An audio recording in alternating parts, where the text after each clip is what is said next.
जगन्नाथ श्री जगन्नाथ मद्गुरु श्री जगद्गुरु मदात्मा सर्वभूतात्मा तस्मै श्री गुरवे नमः।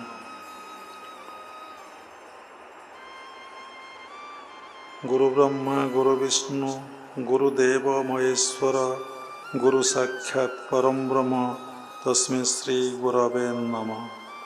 नीलाचल निवासाय नित्याय परमात्मने बलभद्र सुभद्राभ्यां जगन्नाथाय ते नमः। क्रियायोग परंपरार समस्त गुरु मानक मु प्रणाम करुचे।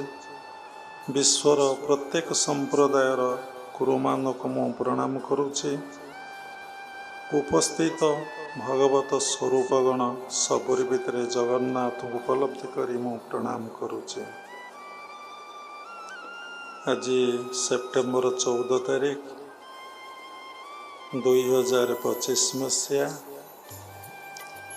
चाहूँ चाहूँ ये सेप्टेम्बर 18 तारीख को 2 वर्ष भुवनेश्वर ध्यान केन्द्र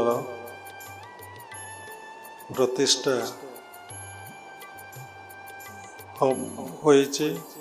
2 वर्ष पूरी जीव 2025 मसीहा सेप्टेम्बर 18 तारीख को।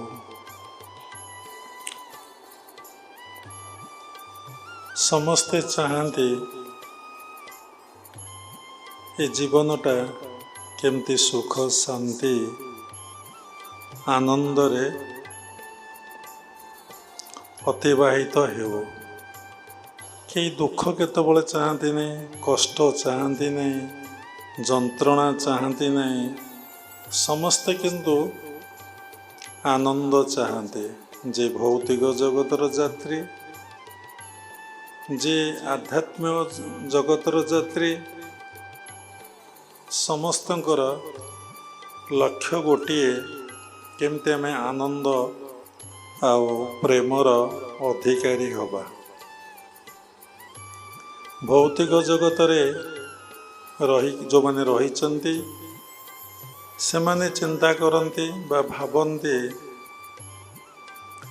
ए भौतिक जगतर समस्त को नहीं, परिवार को नहीं, बंधु बांधव सांगसाथी समाज को नहीं, भौतिक जगतर समस्त संपत्ति को नहीं शांति रे वो आनंद रे जीवनटा को अतिवाहित करने को। आध्यात्मिक जगतर यात्री माने चाहते जे सबकिछि त्याग कर दे एकमात्र ईश्वर को आश्रय करबा, भगवान गुरु को आश्रय करी साधना करती। से माने मध्य चाहती केमती आमे आनंद और प्रेमर अधिकारी हेबो। भौतिक जगत रे कौन हुए ये आनंद प्रेम अधिकारी हवा को जाई जो भौतिक जगतर साधना करा जाए सेतरे बहुत दुख जंत्रणा कष्ट मिले। ताही ईश्वरंकर सृष्टि, ताही ईश्वरंकर इच्छा। किंतु आध्यात्मिक जगत रे सब त्याग करी निष्ठार सहित भगवान सेवा और स्मरण करी चलिले जीवन आनंद एवं प्रेममय हुए।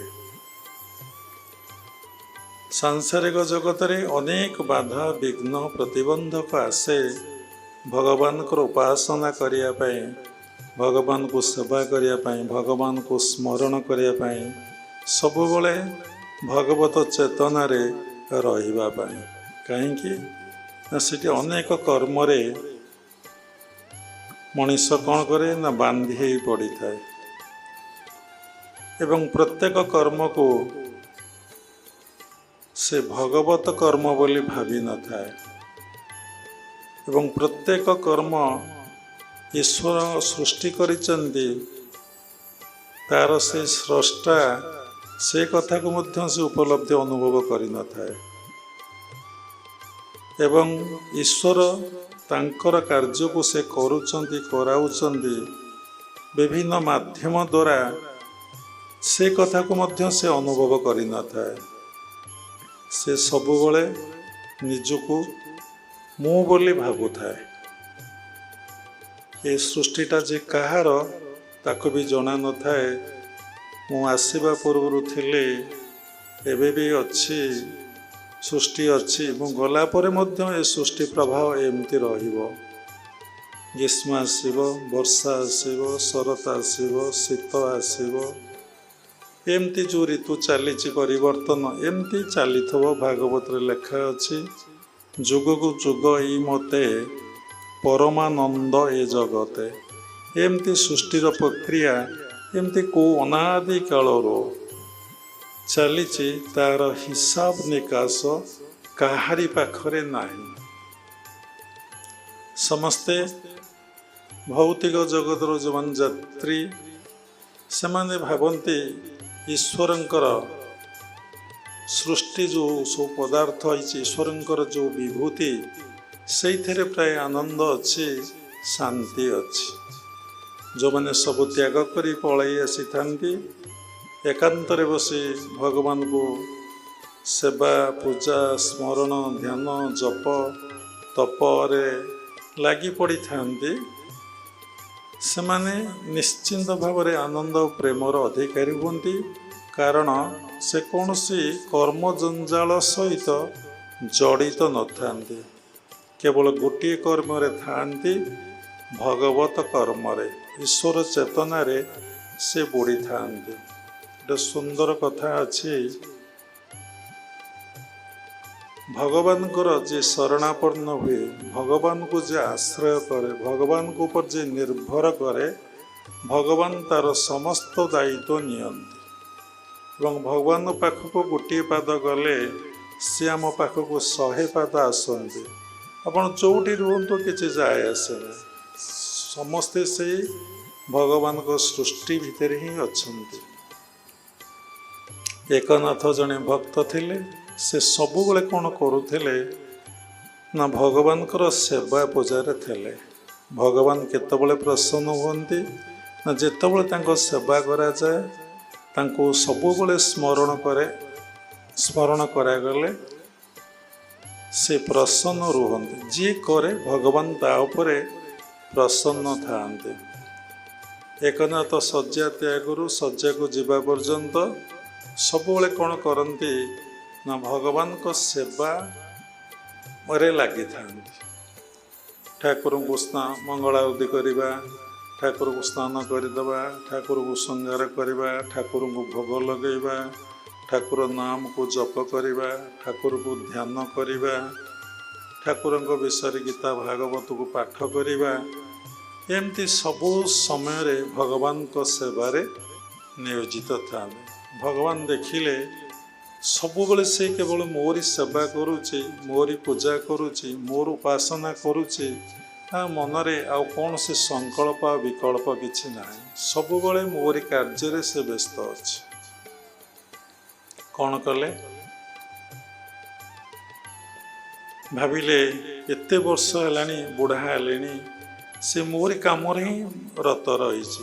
ଭାଗବତରେ ଲେଖା ଅଛି, ସ୍ୱଭାବେ ମୋର ଭଗତ ସର୍ବଦା ମୋର କାର୍ଯ୍ୟ ରତ।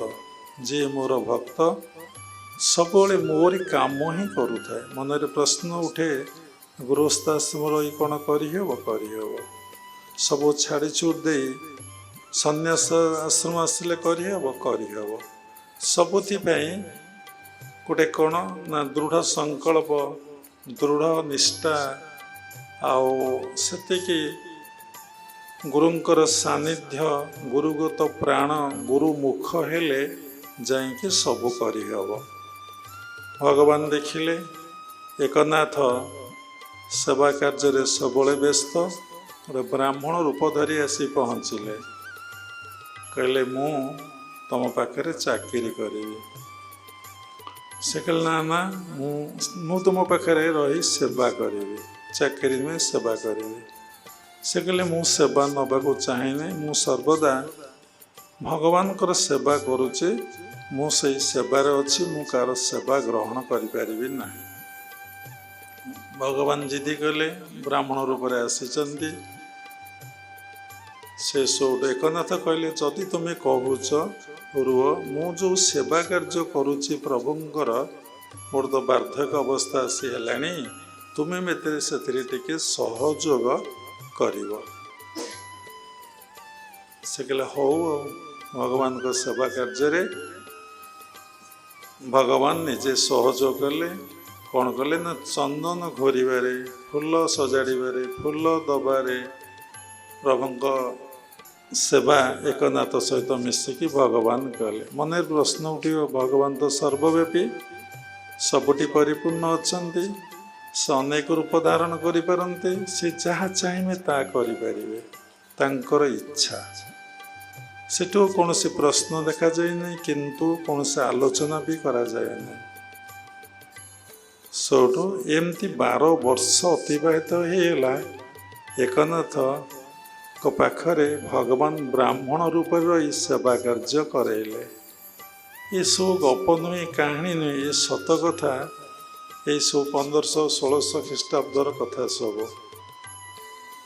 କିନ୍ତୁ ଆମର ଏ କଥା ପ୍ରତି ଶ୍ରଦ୍ଧା ନାହିଁ, ବିଶ୍ୱାସ ନାହିଁ, ଭକ୍ତି ନାହିଁ, କି କିଛି ଆମର ଏ ପ୍ରତି ସବୁ କିଛି ନାହିଁ।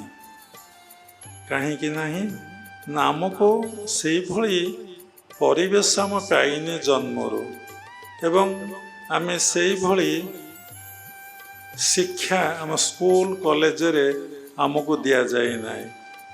ଏବଂ ଯେତେବେଳେ ଆମେ ପିଲାଦିନରୁ ଏଇ ଭୌତିକ ଜଗତ ପ୍ରତି ଆମକୁ ଏମିତି ଶିକ୍ଷା ଦେଇ ଆକୃଷ୍ଟ କରି ଦିଆଯାଇଛି, ଏଭଳି ପ୍ରୋଗ୍ରାମ ଫିଟ୍ କରି ଦିଆଯାଇଛି ଆମ ଚିତ୍ତରେ, ଆମେ ସେଇଟା କରିବାରେ ଅଭ୍ୟସ୍ତ ହେଇଗଲେ। ଯାହା ଫଳରେ ପୂର୍ବଜନ୍ମର ସଂସ୍କାର ଆମର ସେତିକି ବଳବତ୍ତର ନାହିଁ। ଯଦି ସେତିକି ବଳବତ୍ତର ଥାଆନ୍ତା, ଏ ଜଗତରେ ଯେଉଁ ଶିକ୍ଷା ଆମକୁ ଦିଆଗଲା, ଯେଉଁ ପରିବେଶ ଆମେ ପାଇଲେ, ଏବଂ ଯେଉଁ ସମାଜକୁ ଆମେ ଦେଖିଲେ, ଭୌତିକ ଜଗତର ସମାଜକୁ ଆମେ ଦେଖିଲେ, କେବେ ଆପଣ ଆକୃଷ୍ଟ ହେବେ ନାହିଁ। କାରଣ ଯାହା ଚିତ୍ତରେ ଯେଉଁ ସଂସ୍କାର ଅଛି, ଜନ୍ମ ଜନ୍ମାନ୍ତରର ସଂସ୍କାର, ସେଇ ସଂସ୍କାର ଅନୁଯାୟୀ ତାର ରୂପ, ତାର ଗୁଣ, ତାର ସ୍ୱଭାବ, ତାର ଆଚାର, ତାର ବିଚାର, ତାର ବ୍ୟବହାର ସବୁ ସୃଷ୍ଟି ହୋଇଥାଏ। ତେଣୁ ଏକନାଥ ପାଖରେ ଭଗବାନ 12 ବର୍ଷ କ'ଣ କଲେ ନା ରହିକି ସେବା କାର୍ଯ୍ୟ କଲେ। ଭଗବତ ଗୀତାର ନବମ ଅଧ୍ୟାୟର 22 ଶ୍ଲୋକ ଆପଣ ସମସ୍ତେ ଭଲକି ପଢ଼ିବେ। ତେଣୁ କାହିଁକି ଆମର ଭଗବାନଙ୍କ ଉପରେ ଶ୍ରଦ୍ଧା ହେଉନାହିଁ, ବିଶ୍ୱାସ ହେଉନାହିଁ, ଭକ୍ତି ଆସୁନାହିଁ, କାହିଁକି ନିର୍ଭର ଆମର ବି ଆସୁନାହିଁ, କାହିଁ ଆମେ ଭକ୍ତିଭାବ ନେଇ ବଞ୍ଚିନେ। ସବୁ କଥାକୁ ଜଣେ ସାଧକ ବା ସାଧିକା ଯଦି ସମୀକ୍ଷା କରିବ, ସେଥିରେ ହ୍ୱାଇ ଲଗେଇବ, କାହିଁକି।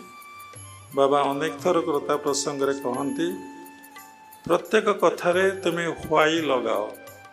ମୁଁ କାହିଁକି ଧ୍ୟାନ କରିବି, ମୁଁ କାହିଁକି ପୂଜା କରିବି, ମୁଁ କାହିଁକି ଦାନ କରିବି, ମୁଁ କାହିଁକି ସେବା କରିବି, ମୁଁ କାହିଁକି ଶାସ୍ତ୍ର ଅଧ୍ୟୟନ କରିବି। ସଂସାର ରହିଲେ କ'ଣ, ସଂସାର ତ୍ୟାଗ କଲେ କ'ଣ। ଯଦି ସବୁଥିରେ ସେ ହ୍ୱାଇ ଲଗେଇଥିବ, କାହିଁକି ଲଗେଇଥିବ, ଏବଂ ତାର ସଠିକ୍ ରେଜଲ୍ଟ ପାଇଥିବ, ତାହେଲେ ସେଥିରୁ ସେ ଆଉ ନିବୃତ୍ତ ହେବ ନାହିଁ, ସେଥିରୁ ସେ ଆଉ ବିରତି ହେବ ନାହିଁ, ଏବଂ ତାର ଈଶ୍ୱରଙ୍କ ପ୍ରତି ଦିନକୁ ଦିନ କ'ଣ ହେବ ନା ବିଶ୍ୱାସ, ନିର୍ଭର, ଭଲ ପାଇବା, ଭକ୍ତି ବୃଦ୍ଧି ପାଇବାରେ ଲାଗିଥିବ।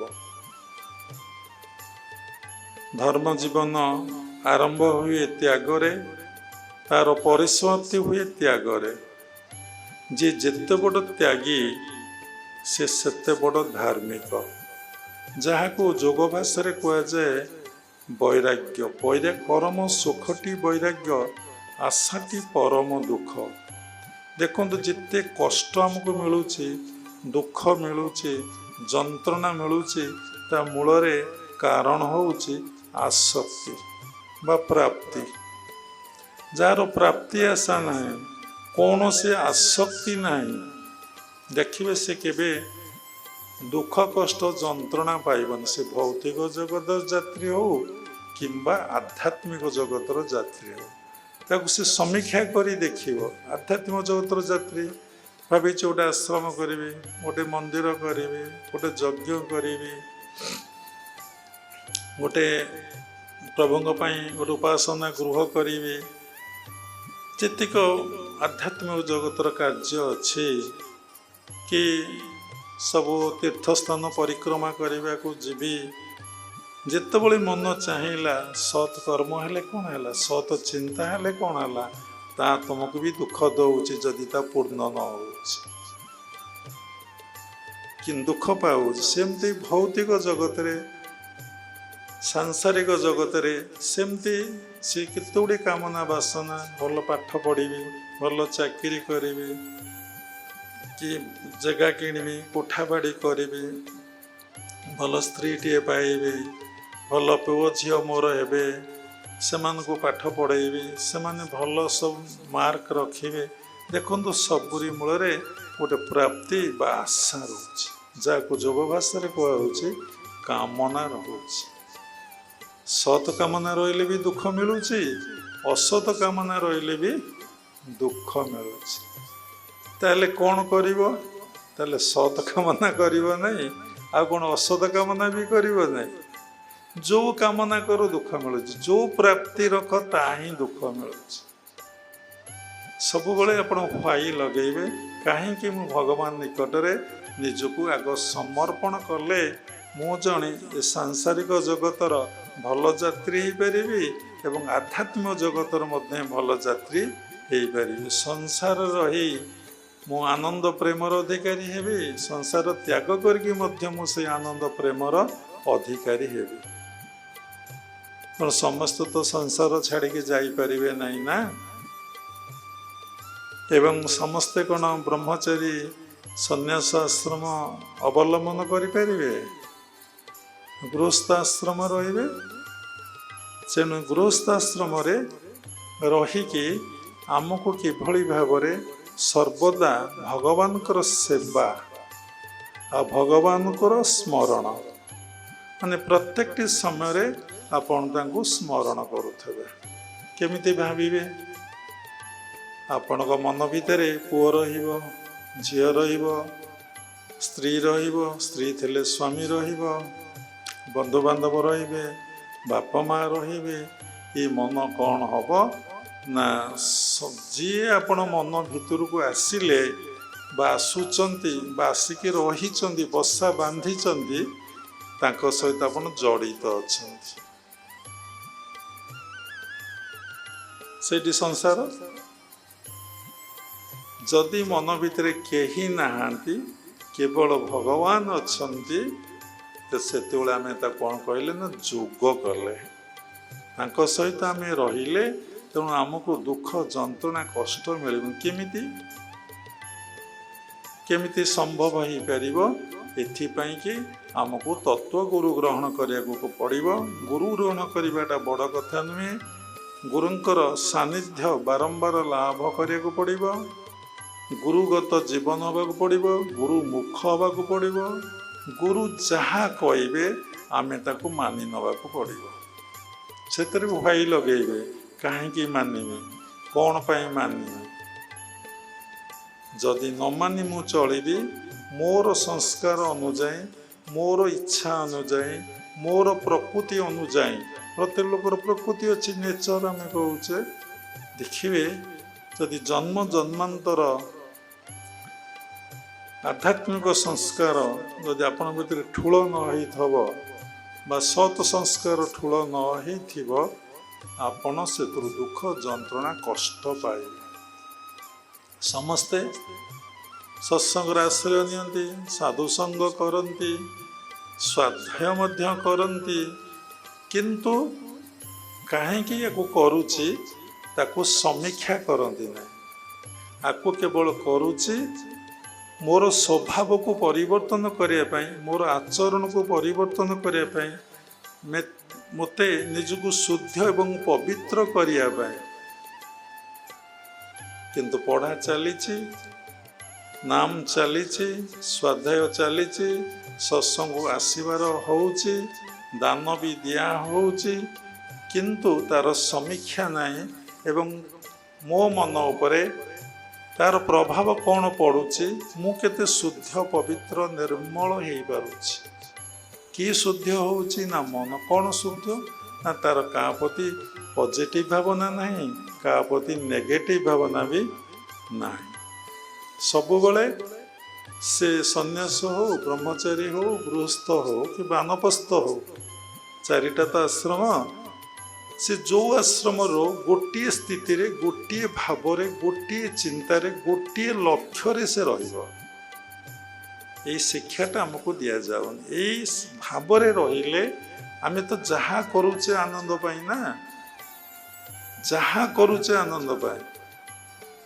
ଆଗ ଆନନ୍ଦର ଅଧିକାରୀ ଜନ୍ମରେ ହୁଅ, ତାପରେ ସେ ପ୍ରାପ୍ତି ହେବେ ନା, ସେ ସଚିତ ଆନନ୍ଦମୟ।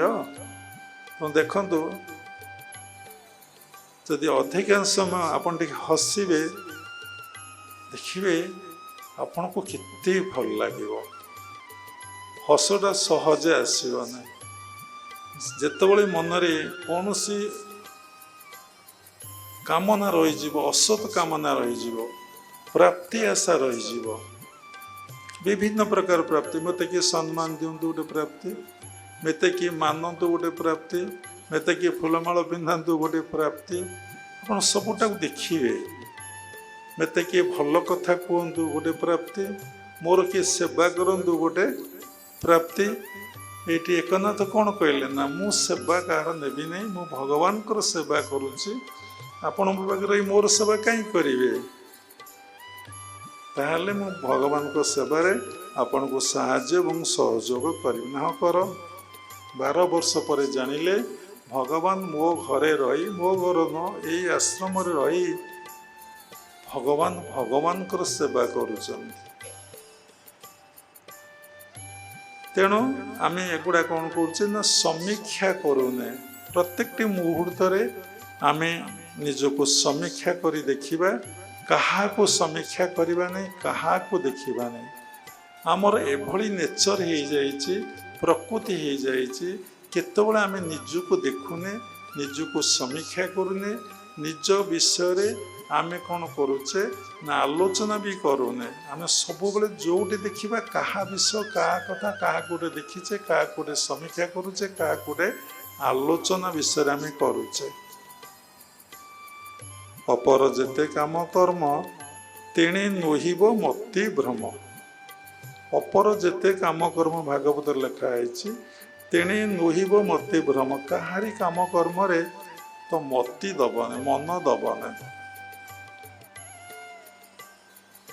କେମିତି ଚଳିବାକୁ ପଡ଼ିବ ସଂସାରରେ।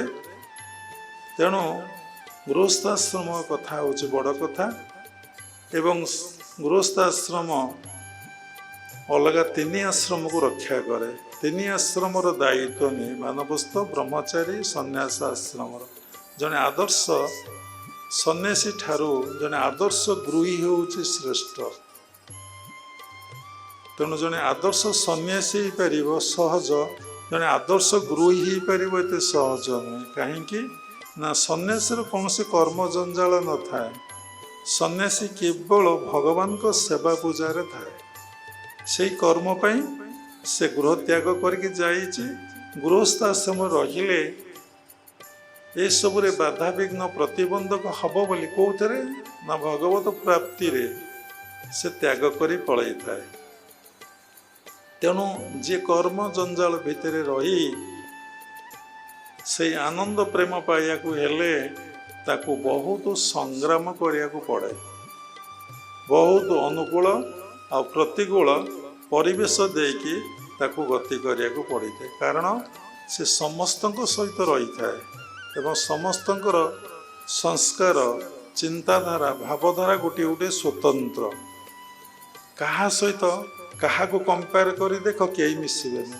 କାହା ଚିନ୍ତାଧାରା ସହିତ କେହି ମିଶିବେନି। ଆଜି ଯେଉଁ ପାରିବାରିକ ଅଶାନ୍ତି ହେଉଛି, ଯେଉଁ ସମାଜରେ ଗଣ୍ଡଗୋଳ ହେଉଛି, ତାର ମୂଳ କାରଣ ହେଉଛି କାହାର ଚେତନା ସହିତ କାହାର ଚେତନା ଭଲ ଟିକେ ସରଳ ଭାଷାରେ କହିଲେ କାହାର ନେଚର ସହିତ କାହାର ନେଚର ଆଉ ମିଶୁନାହିଁ। ସମସ୍ତେ ଗୋଟିଏ ଚେତନାରେ ଆନନ୍ଦ ପ୍ରେମରେ ଆମେ ଦିନଟି ଅତିବାହିତ କରିବା। ପ୍ରତ୍ୟେକ କର୍ମକୁ ଭଗବତ କର୍ମ ଭାବିବା। ପ୍ରତ୍ୟେକ କର୍ମ ଈଶ୍ୱର କରୁଛନ୍ତି କରାଉଛନ୍ତି ବୋଲି ଆମେ ଭାବିବା। ଏବଂ ସକାଳ ସନ୍ଧ୍ୟା ହେଲେ ଆମେ କ'ଣ କରିବା ନା ସାଧନାରେ ବା ଧ୍ୟାନରେ ବସିବା, ଜପରେ ବସିବା। କାହିଁକି? ସବୁଥିରେ କାହିଁକି ଯଦି କରିବେ, ଦେଖନ୍ତୁ ଲାହିଡ଼ି ବାବା କହିଲେ ଗୋଟିଏ ଲୋକ 2 ମାସ, ଭୁଲ କହିଲେ 2 ସପ୍ତାହ ଯଦି ଅଧା ଘଣ୍ଟା ଖାଲି ସାମ୍ଭବୀ ମୁଦ୍ରାରେ ବସିବ। ସାମ୍ଭବୀ ବୋଇଲେ ଆପଣମାନେ ଶିଖିଛନ୍ତି, ହାତକୁ ଛନ୍ଦିକି କୋଳରେ ରଖିବ, କପାଳରେ କୁଞ୍ଚନ, ଦୃଷ୍ଟି ଆଜ୍ଞା ଚକ୍ରରେ, ନର୍ମାଲ ବ୍ରେଥକୁ ସେ ଦେଖିବ ନାହିଁ ଏବଂ ବହିର୍ଦୃଷ୍ଟି ଅନ୍ତର୍ଲକ୍ଷ୍ୟ ବାହାରକୁ ଚାହିଁଛି। ତାର ଲକ୍ଷ୍ୟ ଆତ୍ମା ଉପରେ ବା ଆଜ୍ଞା ଚକ୍ର ଉପରେ ରହିଛି, 2 ଭ୍ରୂର ମଧ୍ୟସ୍ଥଳରେ ରହିଛି। ସିଧା ବସିଛି, ଖେଚରୀ ମୁଦ୍ରା ଅଭ୍ୟାସ କରିଛି। ଗୁରୁ ଭଗବାନଙ୍କୁ ଗୋଟିଏ ପ୍ରଣାମ କରି ସେଠି ବସିଯିବ। ପ୍ରତ୍ୟେକ ଦିନ ଅଧ ଘଣ୍ଟାଏ ଲେଖା 2 ଥର ସକାଳ ଆଉ ସନ୍ଧ୍ୟାରେ। ତାର 2 ସପ୍ତାହ ପରେ ଗୋଟେ ଗ୍ରେଟ୍ ପରିବର୍ତ୍ତନ ହେଇଯିବ ତା ମାନସିକ ସ୍ତରର।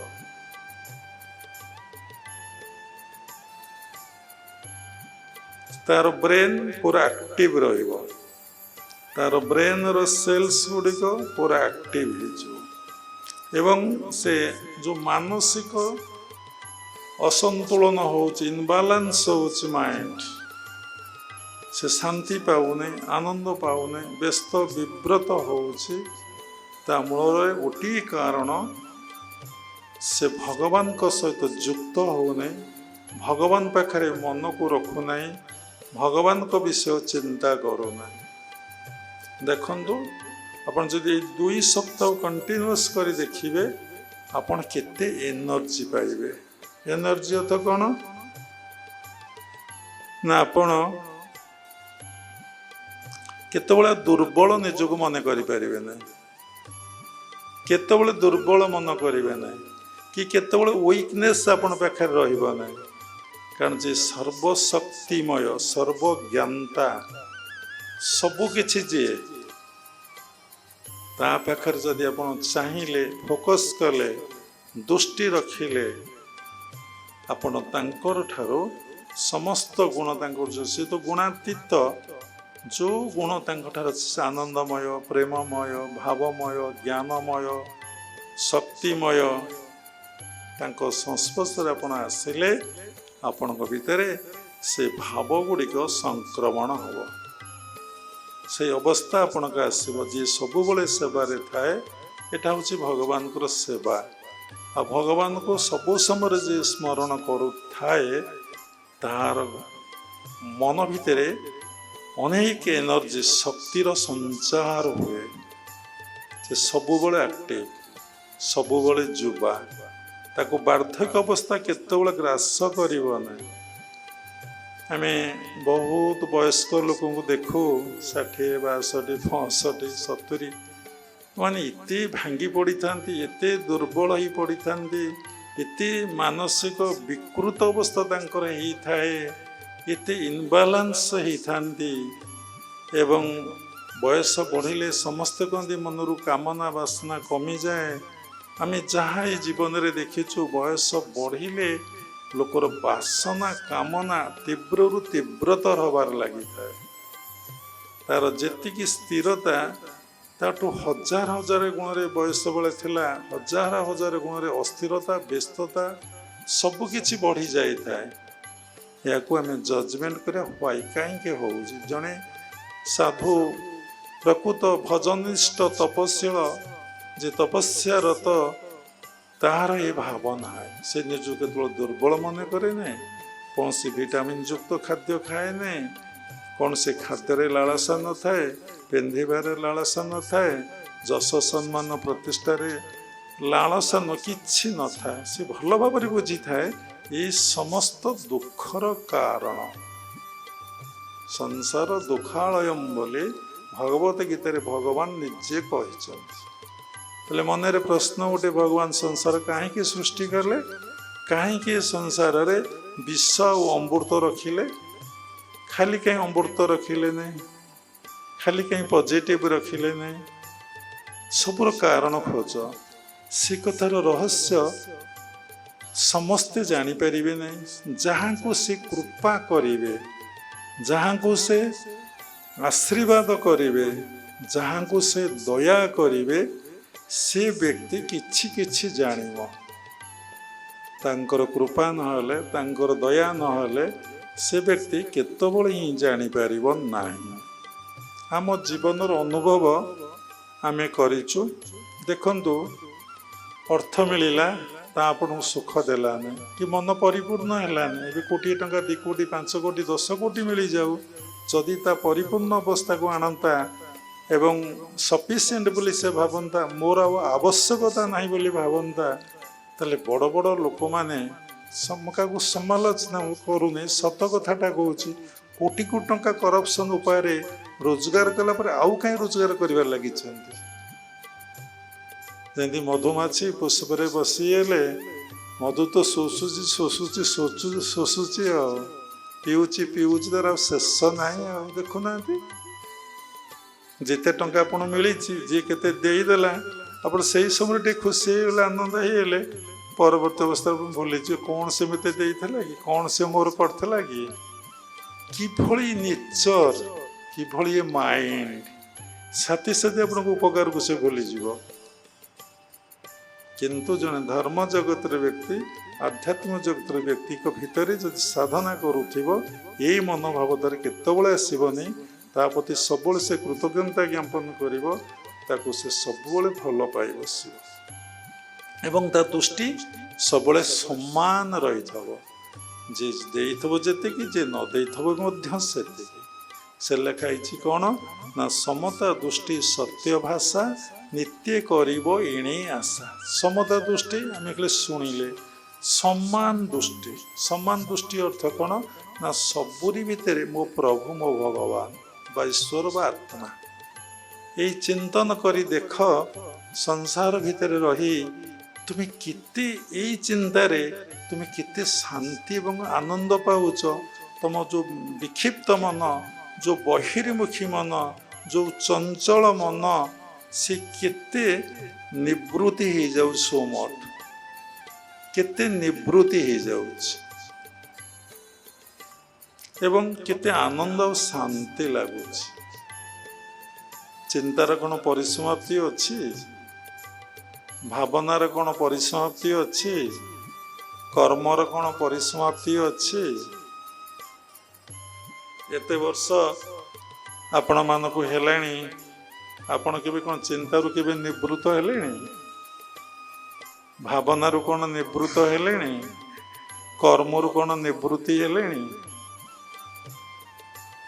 चुपचाप बसी पारिछन्ति नीरवता भितर प्रकृत नीरवता कौन ना मनरे कौन सी चिंता ना स्वर्ग ना नरक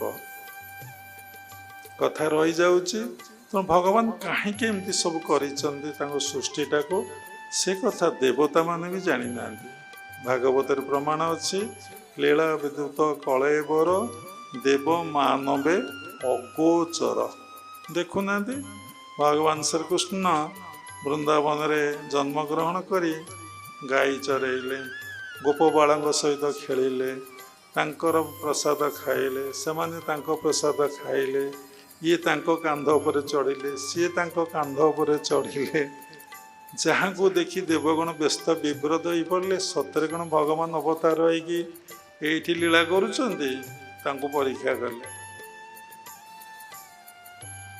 से भगवान माया को अतिक्रम करवा आग माया को भल भाव जाना माया द्वारा आमर कौन क्षति होउची कौन लाभ होउची ताकू सीना जानिला परे भल कि ज्ञात हैला परे आपण सीना जानिबे जे आकु मु अतिक्रम करिवि कि करिवि नै जे सीना पाठ पढुची से परीक्षा दब जी पाठ पढ़ुनी सी कौन परीक्षा दब पाठ पढ़ाटा केते कष्ट दिन राति अनिद्रा है केते नंबर आनीमा आईएएस ओएएस बैंकिंग पीओ केते परीक्षा अच्छे आपण मैंने जानते रेलवे किंतु धर्म जगत रे प्रत्येक मुहूर्त परीक्षा भगवान करेंगे ये सीना पाठ पढ़ी थे परीक्षा देदेले गोटे पोस्ट पाईगले आउ परीक्षा ना किंतु ये सब परीक्षा चली जेपर्यंत तांकर प्रत्येक कृपा बा आशीर्वाद मु प्राप्ति न हो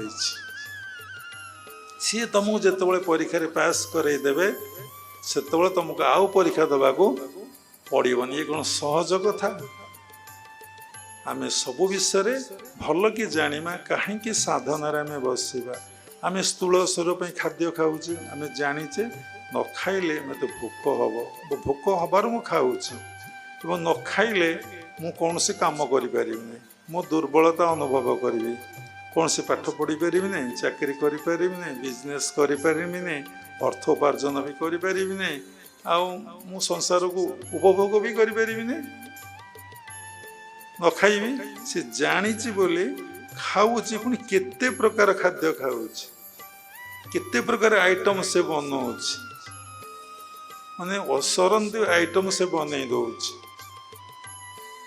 कि सब मिसई मसी दी गोटे समर्पण कर खाइले कौन हम ना एनर्जी तो मिलवा कथा ना जानी से भली जदि जानी मु स्थूल शरीर पर एत खाद्यर आयोजन करुच्ची एवं से एक्सपेंडिचर करुच्ची मो समय दौची तेणु मो सूक्ष्म शरीर जो खाद्य सूक्ष्म शरीर मनर स्थिति तेणु से जो खाद्य मुझे दौची कहीं आज तो मु सबू मोर अच्छी कहीं मन रे गोटे शांति शांति लगुना मन रे कहीं अशांति अशांति लगुच मनटा सब मु तो दिनटा को सब प्रसन्न आनंद रे काटिया कथा कहीं दुख जंत्रणा कष्ट मु काटुची तार कारण खोजु जे पर्यंत व्यक्ति यार कारण खोजी ना से पर्यंत से धर्म जगतर यात्री आध्यात्मिक जगतर यात्री हो पार ना तेणु से कहते जीवन में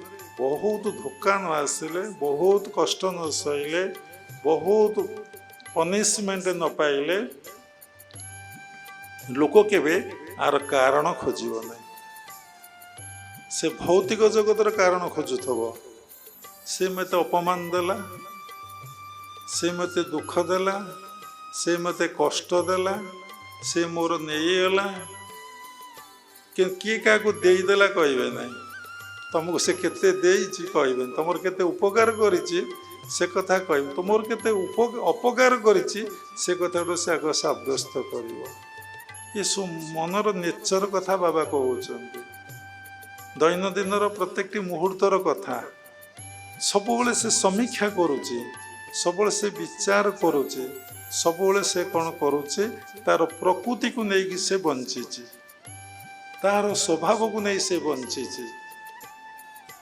या रूपांतरित करी शुद्ध पवित्र करी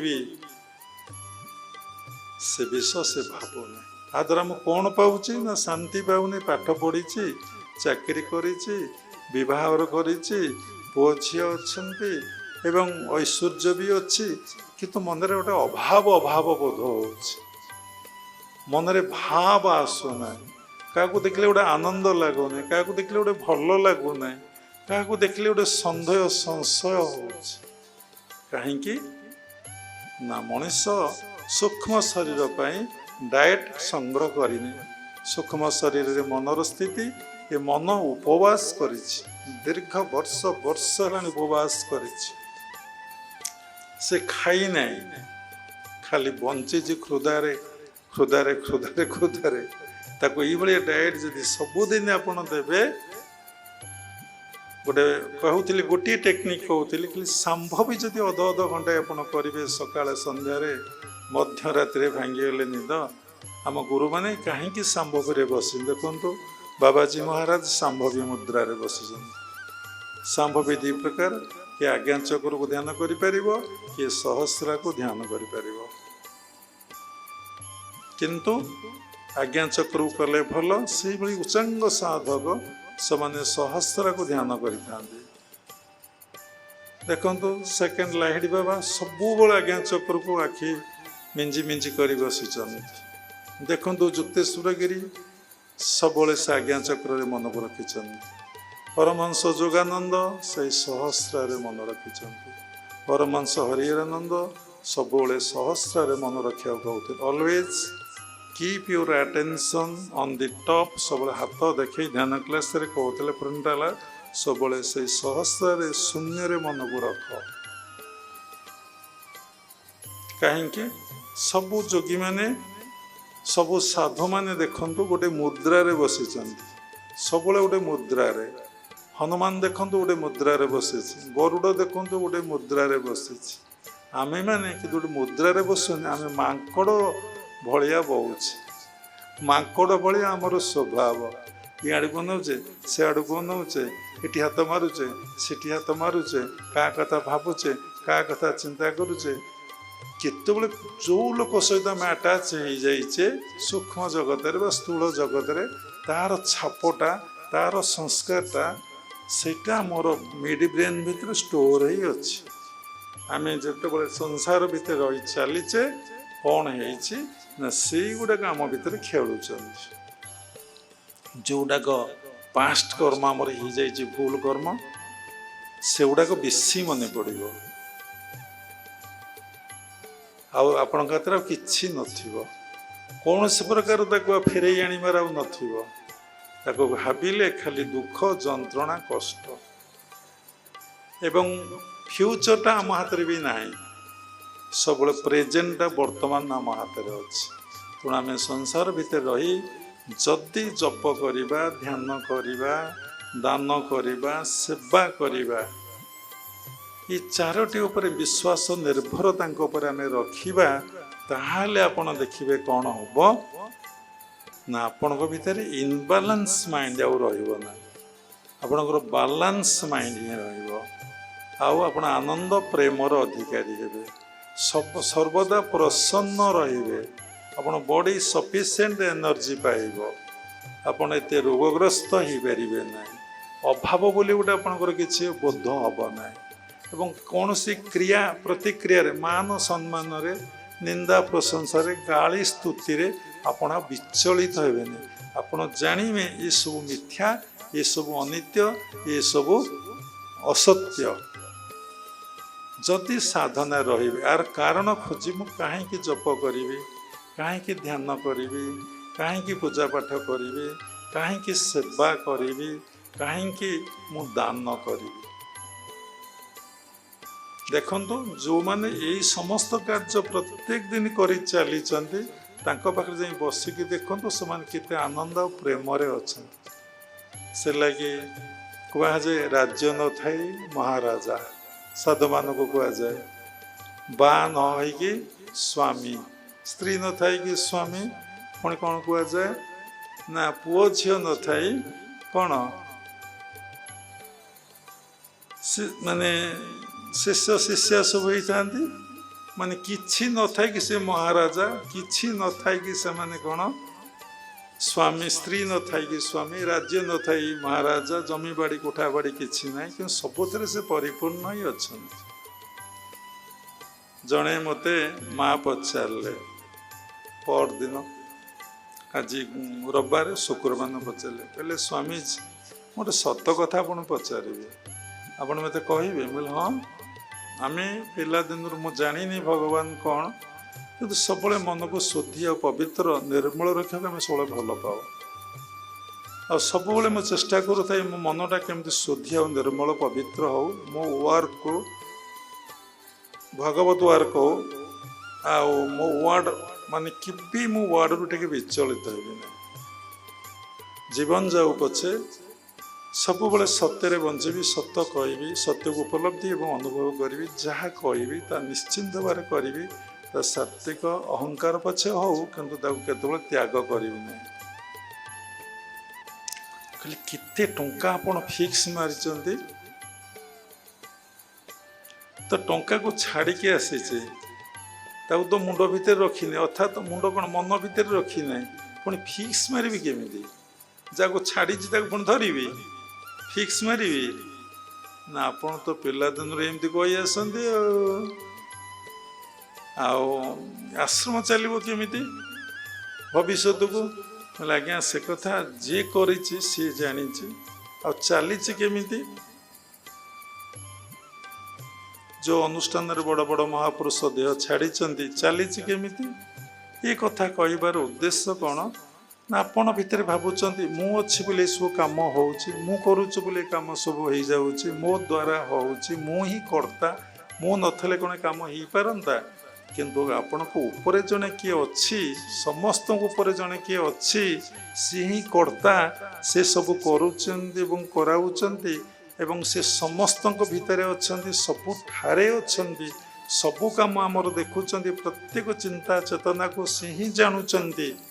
କିନ୍ତୁ ଏ ବୋଧ ଆମର ନାହିଁ, ଆକୁ ଆମେ ଖୋଜିନେ ଆମ ଉପରେ ଗୋଟେ କିଏ ଅଛି, ଯାହାକୁ ସାଧାରଣ ଗାଉଁଲି ଭାଷାରେ ଲୋକମାନେ କହନ୍ତି ଯାହା ସେ କରିବ ଉପର ବାଲା, ତଳ ବାଲା କାହିଁ କହନ୍ତି ନାହିଁ, ମଝି ବାଲା କାହିଁ କହନ୍ତି ନାହିଁ? ଏଇ କଥାର ଯୌଗିକ ଦେଖନ୍ତୁ, ମୂଳାଧାରରେ ରୁହନ୍ତୁ ନାହିଁ, ସ୍ୱାଦିଷ୍ଠାନରେ ରୁହନ୍ତୁ ନାହିଁ, ମଣିପୁରରେ ରୁହନ୍ତୁ ନାହିଁ, ଅନାହାତରେ ରୁହନ୍ତୁ ନାହିଁ, ବିଶୁଦ୍ଧରେ ରୁହନ୍ତୁ ନାହିଁ, ଆଜ୍ଞାରେ ରୁହନ୍ତୁ, ଆପଣ ଶୂନ୍ୟରେ ରୁହନ୍ତୁ, ପଞ୍ଚଭୂତରେ ବି ରୁହନ୍ତୁ ନାହିଁ, ଦେହରେ ବି ରୁହନ୍ତୁ ନାହିଁ, ପଞ୍ଚଭୂତର ଊର୍ଦ୍ଧ୍ୱକୁ ଯାଆନ୍ତୁ, ଆକାଶର ଊର୍ଦ୍ଧ୍ୱକୁ ଯାଆନ୍ତୁ। କାରଣ ପୃଥ୍ୱୀ ତତ୍ତ୍ୱ, ଜଳ ତତ୍ତ୍ୱ, ଅଗ୍ନି ତତ୍ତ୍ୱ, ବାୟୁ ତତ୍ତ୍ୱ, ବିଶୁଦ୍ଧଟା ହେଲା ଆକାଶ ତତ୍ତ୍ୱ, ଆକାଶ ତତ୍ତ୍ୱ ଉପରକୁ ଶୂନ୍ୟ, ଶୂନ୍ୟ ପରେ ମହାଶୂନ୍ୟ, ମହାଶୂନ୍ୟ ପରେ ସେଇ ଅନନ୍ତ ଅସୀମ ପାଖକୁ ଯାଆନ୍ତୁ। ପ୍ରତ୍ୟେକ ଦିନ କିଛି ସମୟ ଯେଉଁ ସାମ୍ଭବୀ ମୁଦ୍ରା କୁହାଗଲା, ଆପଣ କ'ଣ ନା ଶୂନ୍ୟରେ ରହିବା ଆରମ୍ଭ କଲେ। ଶୂନ୍ୟ ରହିଲେ ମହାଶୂନ୍ୟକୁ ଯିବେ, ସହସ୍ରାକୁ ଯିବେ, ସହସ୍ରାକୁ ଗଲେ ଅନନ୍ତକୁ ଯିବେ, ଯେ ପରମାତ୍ମା ପରମ ବ୍ରହ୍ମ କ'ଣ ହବ ସବୁବେଳେ କାରଣ ଖୋଜନ୍ତୁ। ଗଲେ ସେଠି ଯାଇ ଦେଖନ୍ତୁ ତମର ମାନସିକ ସ୍ଥିତିରେ ସଂସାର ଭିତରେ ରହି କେତେ ବଡ଼ ପରିବର୍ତ୍ତନ ହେଇଯାଇଛି ଜୀବନଟା। ଏ ଜୀବନଟା କିନ୍ତୁ ଅଟୋମେଟିକ୍ ଗୋଟେ ସୌନ୍ଦର୍ଯ୍ୟମୟ, ଆନନ୍ଦମୟ, ପ୍ରେମମୟ ହେଇଯାଇଛି। ଏ ଜୀବନଟା ସେବାମୟ ହେଇଯାଇଛି। ଏ ଜୀବନର ପ୍ରକୃତ ମୂଲ୍ୟ ସ୍ୱାଦଟାକୁ ମୁଁ ହିଁ ବୁଝିପାରିଛି। ମୁଁ ଗୋଟେ ସଂକୀର୍ଣ୍ଣତା ଭିତରେ, ଗୋଟେ ଗୋଷ୍ଠୀ ଭିତରେ, ଗୋଟେ ସାମ୍ପ୍ରଦାୟିକ ଭିତରେ, ଗୋଟେ ବନ୍ଧନ ଭିତରେ ମୁଁ ଆଉ ବାନ୍ଧି ହିଁ ନାହିଁ। ଆଜି ଗୋଟେ ଜାଗାରେ ଉଦ୍ଘାଟନ ଉତ୍ସବ ଥିଲା, ଗୋଟେ ଉତ୍ସବର ଆମର ଦାୟିତ୍ୱ ଥିଲା ପ୍ରଦୀପ ପ୍ରଜ୍ୱଳନ କରିବା। ଆମେ ମନା କରୁ କୌଣସି ଜାଗାକୁ ଯିବା ପାଇଁ, କାରଣ ଏ ସଂସାରରେ ଯାହାକୁ ଦେଖ, କାହାକୁ ଆମେ ସମାଲୋଚନା କରୁନୁ, ସମସ୍ତେ ରାଜସିକ ଭାବ ନେଇକି ଅଛନ୍ତି। ତା ହିଁ ଦୁଃଖର କାରଣ, ତାକୁ କଲଚର କରିନାହାନ୍ତି। ଆମେ ୱାନ୍ ଡ୍ରେସ୍ କାହିଁକି ନ ପିନ୍ଧିବୁ, ଏତେ ପ୍ରକାର ଚେକ୍ର ଡ୍ରେସ୍ ଆମେ କାହିଁକି ପିନ୍ଧିବୁ? ସମସ୍ତେ ପୂର୍ବ କାଳରେ ଦେଖିବେ କେବଳ ଗୋଟେ ଧୋତିଟେ ଥିଲା, ଗୋଟେ କାମିଜ ନା କ'ଣ ସାର୍ଟ ନା ପଞ୍ଜାବୀଟେ ଥିଲା, ସେ ସବୁ ଧଳା ପିନ୍ଧୁଥିଲେ। ଏବଂ ଗାଁ ଗଣ୍ଡାର ଲୋକମାନେ ସମସ୍ତେ ଗାମୁଛା ପିନ୍ଧୁଥିଲେ, ଗାମୁଛା ଗୋଟିଏ କଲରର ଥିଲା। ବର୍ତ୍ତମାନ ଯେଉଁ ସୋସାଇଟି ହେଇଛି ରଙ୍ଗ ବେରଙ୍ଗ, ତା କଲଚର କର, ଆଖି ଦେଖିଲେ ସେ ରଙ୍ଗ ବେରଙ୍ଗକୁ କ'ଣ ପାଉଛି, ଶାନ୍ତି ପାଉଛି କି ପାଉନାହିଁ, କନସେନ୍ଟ୍ରେସନ୍ ଡାଇଭର୍ଟ ହେଉଛି କି ହେଉନାହିଁ, କଲଚର ନାହିଁ, କାରଣ ଖୋଜିବାର ନାହିଁ।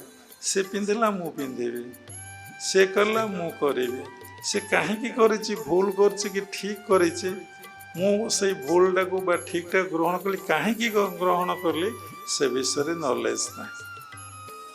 ତେଣୁ ସବୁଥିରେ ଯେ କାରଣ ଖୋଜେ ଏବଂ କାରଣ ଖୋଜି କାରଣକୁ ପାଇ ସେଇ କାରଣକୁ ଯିଏ ଜୀବନରେ ୟୁଟିଲାଇଜ କରେ, ସେ ମହାନ ହୁଏ। କାହିଁକି ଜପ କରିବି?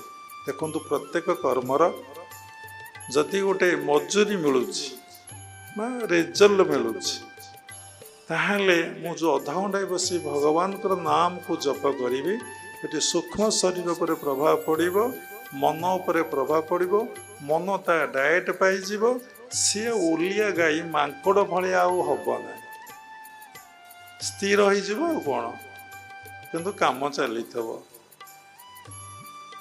ସେଇଭଳି ଆମେ ଯାହାକୁ ଭାବୁଛେ ଯେ ଆପଣ विज्ञान दृष्टि देखंतु तार प्रभाव आपण मन उपरे शरीर उपरे ब्रेन उपरे पड़ुची कि पड़ुना जदि मु ईश्वर कथा चिंता करी गुणातीत जे सृष्टिर स्रष्टा परम पुरुष प्रेममय जे ताहले मो मनटा मो हृदयटा कौन हम से जदि साइंटिफिक भाव मु तो चिंतारू निवृत्त हो पारि नहीं ना सबू चिंता भितर भी काम करुच्ची चिंता भितर भी पाठ पढ़ा हो चिंता भितर भी ऑपरेशन हो चिंता भितर भी कथा कुआ चली ये शुणा भितर भी चिंता हो शुणुचंद चिंता हो कहीं डीप कनसेंट्रेशन आमर शुणवे ना जो डीप कनसेंट्रेशन आम शुणवे आसीज आपण आउ कि चिंता करें आपण आउ कि भाभी पारे ना कस्मिन काल आपण भाभी पारे ना आप से वन थॉट रे the mind will become one thought से आमको जदि प्रत्येक दिन आम जपरे बसवा ध्यान बसवा सत्संग बसवा स्वाध्याय करवा से कर्ममय जंजाल भितर एवं प्रत्येक कर्म को भगवत कर्म भाविबा भगवत बोधरे ही करवा मु करूना से ही कर्ता करुचंती कराउचंती सबुरी भितर जड़े हाँ से कौन ला उद्घाटन उत्सव कहले विशिष्ट क्रिया जोगी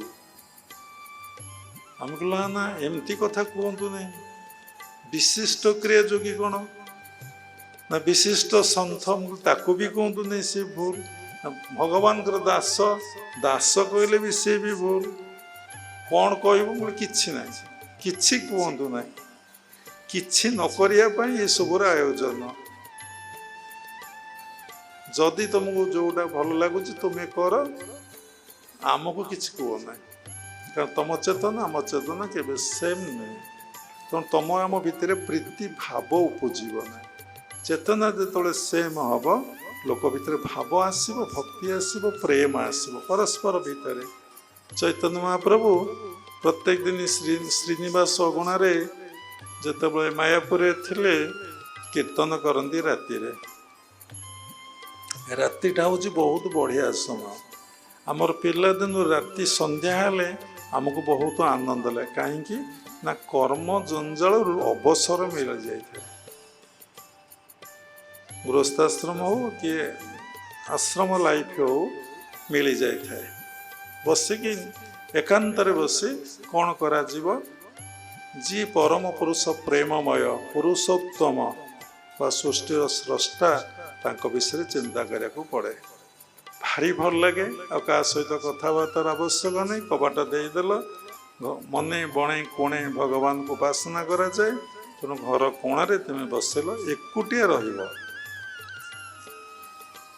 चिंता हुए जिते राति बढ़िब सेते आनंद प्रेम बढ़िब जिते राति बढ़िब किंतु आपण मानकर गोटे भूल चिंताधारा राति है माने शोइबा ये शोइबाटा जे तम गुण रजगुण भी नुहे आपण कहे विज्ञान कहूँ 8 घंटा शोब किए कहूँ 6 घंटा शोब ए कहले 5 घंटा शोब कम था आगे 8 घंटा ए 6 घंटा ए 5 घंटा हो जाइए प्रकृत ये 5 घंटा 6 घंटा शोइबा कौन समस्त जे भगवान को सहित युक्त रोचे से शोले गोटे एनर्जी पाऊँ तो सेटा से तो पाई जाइए प्रकृत शोइबाटा हूँ प्रकृत शोइबाटा कौन आम जाचे आम भावुचे आम जो शोई पड़ुचे निद लगी जाऊँ अचेतन अवस्था आम चली जाऊे सेटा शोइबा आ कौन आपड़ देखु स्थूल शरीर टे रेस्ट निए सूक्ष्म शरीर रेस्ट नहीं कहीं जेहेतु श्वास प्रश्वास क्रिया चली समस्त क्रिया सूक्ष्म शरीर चली तेणु सूक्ष्म शरीर केतबले शुए नहीं कारण शरीर केतबले शुए नहीं जेपर्यंत तुम आज पर्यंत आसीच तुम सूक्ष्म शरीर शोई नहीं तुम कारण शरीर पर्यंत शोई नहीं जहाँफल प्रकृत शांति प्रकृत आनंदटा कौन तुम्हें मैंने पर्यंत अनुभव करना तुम खोजुच सर्च करुच कौनटा करदे मुझे आनंद पाइबी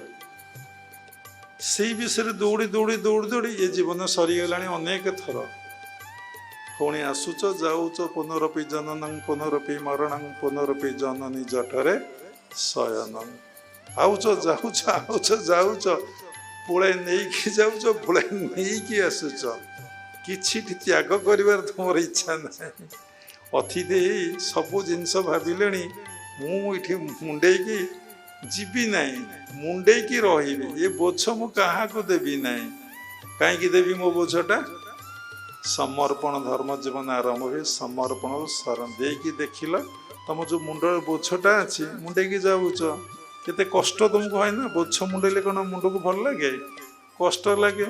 ଯଦି ବୋଝଟା କିଏ ତୁମର ମୁଣ୍ଡେଇ ଦେଲା ତୁମ ସାଥିରେ, ତୁମେ ଚାଲି ଗଲ, ତୁମକୁ ହାଲକା ଲାଗିବନି? ଭଲ ଲାଗିବନି? ଫ୍ରିରେ ତୁମେ ଯାଇପାରିବନି? ସାଇଣ୍ଟିଫିକ୍ ତ ଜଜ୍ କରିବ। କୁଇଣ୍ଟାଲ ଜିନିଷ ମୁଣ୍ଡ ଉପରେ ଲଦା ହେଇଛି, ଚାଲିଲେ କେତେ କଷ୍ଟ। ଯଦି କୁଇଣ୍ଟାଲ ଜିନିଷ ମୁଣ୍ଡ ଉପରେ ଲୋଡ୍ କରିଦିଆଯାଏ, ଆପଣ କ'ଣ ହେଉଛି? ଲୋକଙ୍କର ଇନବାଲାନ୍ସ ମାଇଣ୍ଡ ହେଉଛି। ତା ଫୋପାଡ଼ି ଦେଉଛି, କିମ୍ବା ତାକୁ ବୋଝ ମୁଣ୍ଡେଇ ମରିଯାଉଛି, କିମ୍ବା ସୁଇସାଇଡ୍ କରିଦେଉଛି। ଯାହା ମୁଣ୍ଡ ଉପରେ କୌଣସି ବୋଝ ନାହିଁ, ସେ ଆଉ ଗୋଟେ କାହାକୁ ବୋଝ ଦେଇଦେଇଛି, ଗୁରୁଖିକି ଭଗବାନଙ୍କୁ ଦେଇଦେଇଛି। ସେ ନିଶ୍ଚିନ୍ତରେ ଶୋଇବ ନାହିଁ, ନିଶ୍ଚିନ୍ତରେ ରହିବ ନାହିଁ। କାରଣ ଆମର ଈଶ୍ୱରଙ୍କ ଉପରେ ବିଶ୍ୱାସ ନାହିଁ, ନିର୍ଭର ନାହିଁ। ଯେମିତି ପାଣ୍ଡବମାନଙ୍କୁ ଶିବିରକୁ ଆସି ଭଗବାନ ଶ୍ରୀକୃଷ୍ଣ ଦେଖିଲେ 5 ଭାଇ ଆନନ୍ଦରେ ଶୋଇଛନ୍ତି। ରେ କାଲି ଭୀଷ୍ମ ହେବେ, କ'ଣ କାଲିର ଯୁଦ୍ଧର ସେନାପତି ତ କରିବେ, ତୁମେ କ'ଣ ଶୋଇଛ? ନା, ଯାହାର ସଖା ଭଗବାନ ଶ୍ରୀକୃଷ୍ଣ, ତାଙ୍କ ଉପରେ ଆମର ବିଶ୍ୱାସ ନିର୍ଭର ଅଛି ଯେ ରାତିକୁ ଦିନ, ଦିନକୁ ରାତି କରିପାରନ୍ତି। ତାହେଲେ ମୋର କ'ଣ ଦରକାର? ଆମମାନଙ୍କର କ'ଣ ଦରକାର? ଏପର୍ଯ୍ୟନ୍ତ ଯିଏ ଉପରବାଲା ଆମ ଉପରେ ଅଛି, ସମସ୍ତ ହିସାବ ନିକାଶ ତାହା ହାତରେ, ସେ ସବୁକିଛି କଣ୍ଟ୍ରୋଲ ନିୟନ୍ତ୍ରଣ କରୁଛି। ତାହା ନିକଟ ଜୀବନକୁ ଉତ୍ସର୍ଗୀକୃତ କରିଦେଲେ ଜୀବନଟା ତାର, ତା ଜୀବନ ତାକୁ ନ ଦେଇ ଆମେ ଏ ଜୀବନଟାକୁ ମୋର ବୋଲି ଭାବି ଆର ମିସ୍ ୟୁଟିଲାଇଜ କରୁଛେ। ଯାହା କରିବା କଥା ନୁହେଁ ତାହା ଆମେ କରୁଛେ। ଯାହା କହିକି ଆସିଥିଲେ ତାହା କରୁନି, ଯିଏ ସେ ଆମକୁ ଯାହା କହିଥିଲା ତା ବି କରୁନି। ଏବେ ବି ଶାସ୍ତ୍ର ମାଧ୍ୟମରେ, ଗୁରୁ ମାଧ୍ୟମରେ, ସତ୍ସଙ୍ଗ ମାଧ୍ୟମରେ, କାହା ମାଧ୍ୟମରେ ସେ ଆମକୁ ବି କହୁଛି, ଆମେ କିନ୍ତୁ ସେ କଥାକୁ ଶୁଣିପାରୁନେ, ଅନୁଭବ କରିପାରୁନେ, ବିଚାର ମଧ୍ୟ ଆମେ କରିପାରୁନେ। ଆମେ କ'ଣ କରୁଛେ? ଏତେ ବଡ଼ ଦୁର୍ଲଭ ଜନ୍ମକୁ ଆମେ ଅଗାଡ଼ି କରିଦେଉଛେ, ନଷ୍ଟ କରିଦେଉଛେ। ଜୀବନର ମୂଲ୍ୟକୁ ଆମେ ବୁଝିପାରୁନେ। ଏ ଜୀବନଟାକୁ ବ୍ୟଷ୍ଟି କେନ୍ଦ୍ରିକ କରିଦେଉଛେ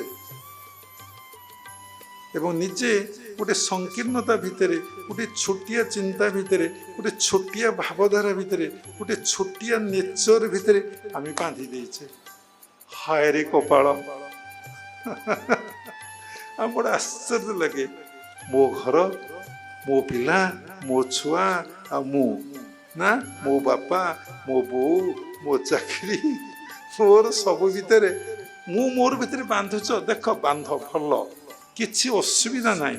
ତୁମେ ଜୀବଶ୍ରେଷ୍ଠ, ଭଗବାନ ତୁମକୁ ବିଚାର ବୁଦ୍ଧି ଦେଇଛି, ତୁମେ ସମୀକ୍ଷା କରି ଦେଖ।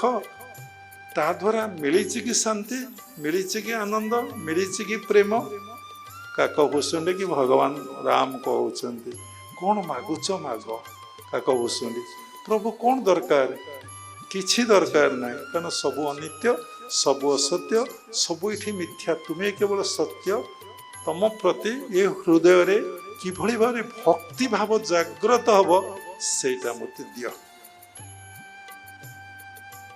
ପ୍ରଭୁ କହିଲେ, ମୁଁ ସବୁ ଦେବି, ଭକ୍ତିଟା ଦେବିନି, କାରଣ ମୁଁ ଭକ୍ତାଧୀନ ହେବି।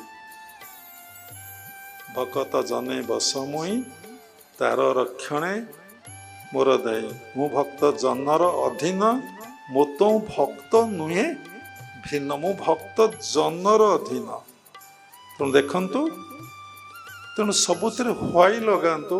ଏ ଯେକୌଣସି ଜୀବନଟା ହଉ, ଲୋକ ଆନନ୍ଦ, ଶାନ୍ତି, ପ୍ରସନ୍ନ ଅବସ୍ଥା ପ୍ରାପ୍ତି ପାଇଁ ସଦା ସର୍ବଦା ବ୍ୟାକୁଳିତ। କିନ୍ତୁ ତାର ଟ୍ରିକ୍ସ ତାକୁ ଜଣା ନାହିଁ।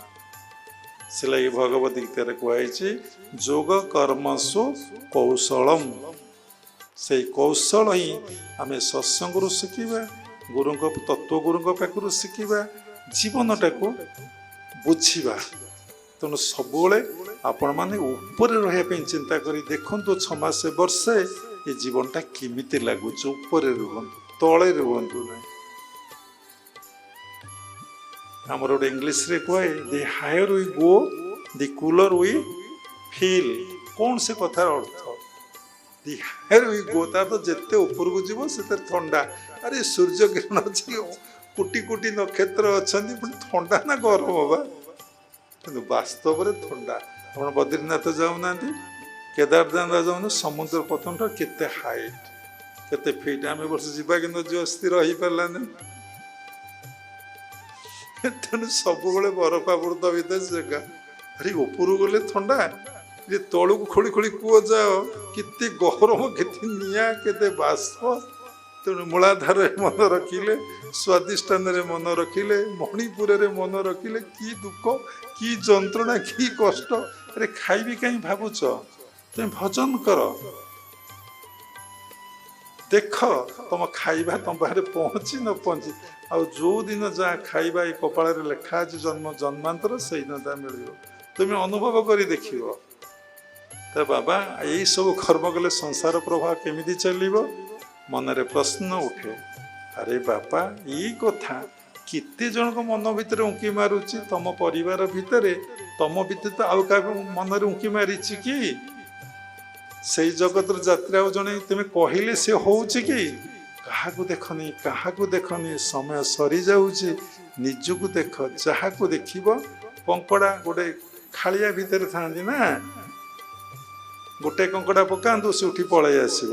4ଟା 5ଟା କଙ୍କଡ଼ାକୁ ପକାଇ ଦିଅନ୍ତୁ ଖାଳିଆ ଭିତରେ ବା ପାଚିଆ ଭିତରେ, ଯାହା ହେବେ ଖାଲି କରକର କରକର ବୋଲି କେହି ଉପରକୁ ଆସିପାରିବେନି। ସ୍ତ୍ରୀ ଦେଇଥିଲା ପାଚିଆ ବିଲକୁ ସ୍ୱାମୀକି, ତମେ ଧାନ କିଆରି ବାଛିବ, କଙ୍କଡ଼ା ଧରିକି ଆଣିବ। ସିଏ ଆଣି କଙ୍କଡ଼ା ଥୋଇଦେଲା, 7-8ଟା ତରକାରୀ ହବ, ଖିଆ ହବ ନା। ସଉଠୁ କହିଲା କ'ଣ ଏତେ କଙ୍କଡ଼ା ରଖିଲ, ତା ମୁହଁଟା ବନ୍ଦ କରୁନ, କେହି ଗଲେ ନାଇଁ। ଆରେ ବୋକେ ତୁ ଜାଣିନୁ, ମୁଁ କ'ଣ ଗୋଟାଏ କଙ୍କଡ଼ା ପକେଇଥିଲି ସିନା ପଳେଇଥିଲା, ମୁଁ ତାପରୁ କଙ୍କଡ଼ା ପକେଇଦେଲି, ସେ କାହିଁ ଯିବେ? ପରସ୍ପର ଧାରା ଧରିକି ବୁଲୁଛୁ। ଏ କଥାର ଅର୍ଥ କ'ଣ? 4-5 ଜଣ ରହିଲେ ତୁମେ ଚନ୍ଦା ଚନ୍ଦି ହେଇକି ଧରାଧରି ମରିଯିବ, କେହି ଉଦ୍ଧାର ହେଇପାରିବ ନାହିଁ। ତେଣୁ ଭାଇ ଏକନା ରବୀନ୍ଦ୍ରନାଥ ଠାକୁର କ'ଣ କହିଲେ? ଚଲ ନା କ'ଣ ବା, ଏକୁଟିଆ ଏକଲା ଚଲ, ଆସିଛ ଏକୁଟିଆ, ଯିବ ଏକୁଟିଆ, ମଝିରେ ସାଥୀ କେହି। ମଝିରେ ସାଥୀ ପରମାତ୍ମା ପରମ ବ୍ରହ୍ମ ଗୁରୁ। ତ ସମୀକ୍ଷା କରି ଦେଖ, ଯୋଉ ସାଥୀ ହେବ ସେ ତମଠୁ ସ୍ୱାର୍ଥ ଚାହିଁବ। ଯୋଉ ଯାହା ସହିତ ସାଥୀ ହେବ, ଲୋକ ମ୍ୟାରେଜ କରେ କାହିଁକି? ନହେଲେ ସାଥୀ ଲାଇଫ ପାର୍ଟନର ଖୋଜୁଛି। ଦେଖ କ'ଣ ଅବସ୍ଥା। 195 ଆଜି କେତେକେ ସେଇ ଭୁବନେଶ୍ୱର ଆଶ୍ରମକୁ ଆଇଥିଲା, 5-6 ଜଣ ମା ଆସିଥିଲେ, ବାବା ଆସିଥିଲେ। କି ଦୁଃଖ, କି କଷ୍ଟ ଆମେ ଭୋଗୁଛୁ ସଂସାର କରିକି। ବଞ୍ଚିବାର କଳା ବା ଶୈଳୀ ଶିଖିନାହାନ୍ତି। ଯଦି ଆମେ ଡ୍ରାଇଭିଂ ଠିକ୍ ନ ଜାଣିଛେ, ଗାଡ଼ି ଚଲେଇବା, କେଉଁ ପଟେ ଯାଆନ୍ତି, କେଉଁ ପଟେ ଆସନ୍ତି, କେମିତି ଗାଡ଼ି ଚଲେଇ, ଏତେ ସ୍ପିଡ଼ରେ ଚଲେଇଲେ କ'ଣ? ପ୍ରତ୍ୟେକ ଦିନ ତୁମେ କାରଣ ଖୋଜୁଛ, କିନ୍ତୁ ଜୀବନରେ ଆନନ୍ଦ ପ୍ରେମ ପାଇଁ କାରଣ ଖୋଜୁନ। କାହିଁକି ଜପ କରିବି, କାହିଁକି ଧ୍ୟାନ କରିବି, କାହିଁକି ସେବା କରିବି, କାହିଁକି ଦାନ କରିବି, କାହାକୁ ଦେବି? ଡିପଲି ଭାବି ଦେଖିବ, ସଂସାରରେ ଗୋଟିଏ ଶକ୍ତି ହିଁ ସବୁ କରୁଛି। ଉପରବାଲା କ'ଣ 2 ଜଣ? ସମସ୍ତେ କିନ୍ତୁ ଉପରବାଲା ଜଣେ ନା। ସେ ଜଣକୁ ସବୁ କାମ କରୁଛି, କରାଉଛି, ସେ ବୋଧଟା ରହୁନି। ଆମର ଏତେ ଦେହବୋଧ ଅବସ୍ଥା ରହିଯାଇଛି, ଏତେ ଅଜ୍ଞାନତା ରହିଯାଇଛି, ଏତେ ଅହଙ୍କାରରେ ଆମେ ବୁଡ଼ି ଯାଇଛେ ଯେ ଆମେ ଉପରବାଲା ପାଖରେ ଆମ ମନ ନାହିଁ। ସେଥିଲାଗି ଆମ ଗୁରୁମାନେ କହିଲେ ସାମ୍ଭବୀ କର, ନହେଲେ ସହସ୍ରାକୁ ଧ୍ୟାନ କର, ନହେଲେ ସାମ୍ଭବୀରେ ଆଜ୍ଞା ସହସ୍ରାକୁ ଧ୍ୟାନ, ନହେଲେ ଶୂନ୍ୟକୁ ପଳାଅ। ଯାଇକି ଦେଖ, ପ୍ରତ୍ୟେକ ଦିନ ଆକାଶକୁ ସ୍ଥୂଳରେ ଚାହିଁଲ, ଦେଖିବା ସକାଳେ ଏବଂ ମଧ୍ୟାହ୍ନରେ ଚାହିଁବ, ଉପର ଓଳିବା 4ଟାରୁ 5ଟା ଚାହିଁଲ, 15-20 ମିନିଟ୍ ଦେଖା, କଣ୍ଟି ପ୍ରତ୍ୟେକ ଦିନ ଚାହିଁବ। ଦେଖ ଜୀବନର ପରିବର୍ତ୍ତନ, ମନର ପରିପୂର୍ଣ୍ଣତା। ମନର ପରିପୂର୍ଣ୍ଣତା ଅର୍ଥ କ'ଣ? ନା ମନ ଆଉ କିଛି ଚାହୁଁନାହିଁ, ତାହା ହିଁ ମନର ପରିପୂର୍ଣ୍ଣ। ଚାହୁଁ ନାହିଁ ଅର୍ଥ ଅଳସୁଆ ହେଇଯାଇନି, ଚାହୁଁ ନାହିଁ ଅର୍ଥ ମାନେ ସେ ଆଳସ୍ୟ ନୁହେଁ। ବହୁତ ଅଳସୁଆ ଅଛନ୍ତି, କିଛି ଚାହାନ୍ତିନି, ଖାଇ ପିଇ ଶୋଇଯାଆନ୍ତି। ନା, ହାୟର କନସିୟସନେସରେ ସେ ଅଛି, ପରମ ପିତା ପରମ ବ୍ରହ୍ମଙ୍କର ଚିନ୍ତା କରୁଛି, ଭାବୁଛି, ଭାବରୁ ଭକ୍ତି ଆସେ। ତେଣୁ ଭଗବାନ ଦୁଇଟା କଥାରେ ସର୍ବଦା ପ୍ରସନ୍ନ ହୁଅନ୍ତି, ସେବା ଆଉ ସ୍ମରଣରେ। ଯେ ସେବା ଆଉ ସ୍ମରଣ କରୁଛି, ତାଙ୍କୁ ସବୁବେଳେ ଭାବୁଛି, ସବୁବେଳେ ସେ ଚିନ୍ତା କରୁଛି। କାହାକୁ? ତାହାଙ୍କୁ। କିଏ? ନା ମୋ ବାପାକୁ। ଯେମିତି ବାପା କଥା ଭାବୁଛେ, ସ୍ତ୍ରୀ ସ୍ୱାମୀ କଥା ଭାବୁଛି, ସ୍ୱାମୀ ସ୍ତ୍ରୀ କଥା ଭାବୁଛି। ଆମେ ସମସ୍ତେ ଜଣେ ଜଣେ ନାରୀ। ଏଠି ପୁରୁଷ କେହି ନାହିଁ। ଆମର ପ୍ରକୃତ ପୁରୁଷ ହେଉଛନ୍ତି ଜଗତର ନାଥ ଜଗନ୍ନାଥ। କହୁଛେ ଜଗନ୍ନାଥ ସ୍ୱାମୀ ନୟନ ପଥଗାମୀ, ଭବ ନୟନ ପଥଗାମୀ। ଆମେ ତାଙ୍କୁ କହୁଛେ କଥା, ନୟନ ପଥଗାମୀ ଅର୍ଥ କ'ଣ ଆମେ ବୁଝିଛେ? ଭବ ତୁମେ, ତୁମ ବ୍ୟତୀତ ଆଉ କେହି ନାହିଁ। ତୁମେ ହିଁ ମୋର ଆଲୋକ, ତୁମେ ହିଁ ମୋର ଆଖି, ତୁମେ ହିଁ ମୋର ପଥ ପ୍ରଦର୍ଶକ, ତୁମେ ହିଁ ମୋର ମାର୍ଗଦର୍ଶକ। ଆମେ କଥା କ'ଣ ଭାବୁ? ମୋ ବାପା ଯେମିତି ମୁଁ ସେମିତି ହେବି, ଲାଇକ୍ ଫାଦର ଲାଇକ୍ ସନ୍। କେମିତି? କେତେବେଳେ ବି? ନା 100% ଫଲୋ ୟୁର ଫାଦର। ଗୁରୁଦେବ କହୁଥିଲେ follow master and be master. ଯେ ମାଷ୍ଟରକୁ ଫଲୋ କରିବ, ପ୍ରତ୍ୟେକ ଦିନ ପ୍ରତ୍ୟେକଟି ମୁହୂର୍ତ୍ତରେ ମାଷ୍ଟରଙ୍କ ସାନ୍ନିଧ୍ୟ ରହିବ, ଡେଫିନେଟଲି ବନଯାଇ। ଯେମିତି ଲୁହାଟା ମ୍ୟାଗ୍ନେଟ ସଂସ୍ପର୍ଶରେ ଆସିଲେ ତା ଲୁହାର ମୌଳିକ ଧର୍ମକୁ ହରେଇ ବସିବ, ସେଇଭଳି ଭାବରେ ଆପଣ ନିଶ୍ଚିନ୍ତ ଆପଣ ମନ ରୂପାନ୍ତରିତ ହେବାର ଲାଗିବ। Day by day, day by day, day by day, day by day. ନିଜ ଭିତରେ ତାଙ୍କୁ, ସବୁରି ଭିତରେ ତାଙ୍କୁ, ତାଙ୍କରି ସେବା, ତାଙ୍କରି ପୂଜା, ତାଙ୍କରି ଉପାସନା, ତାଙ୍କରି କର୍ମ କରିକି ସେ ବିଦାୟ ନେବ। ସେ ବିଦାୟ ନେଇପାରିବନି, ସେ ଏଇଠି ରହିବ ସବୁଦିନ ପାଇଁ। ଭଗବାନ ତାକୁ ପୂଜା କରିବେ।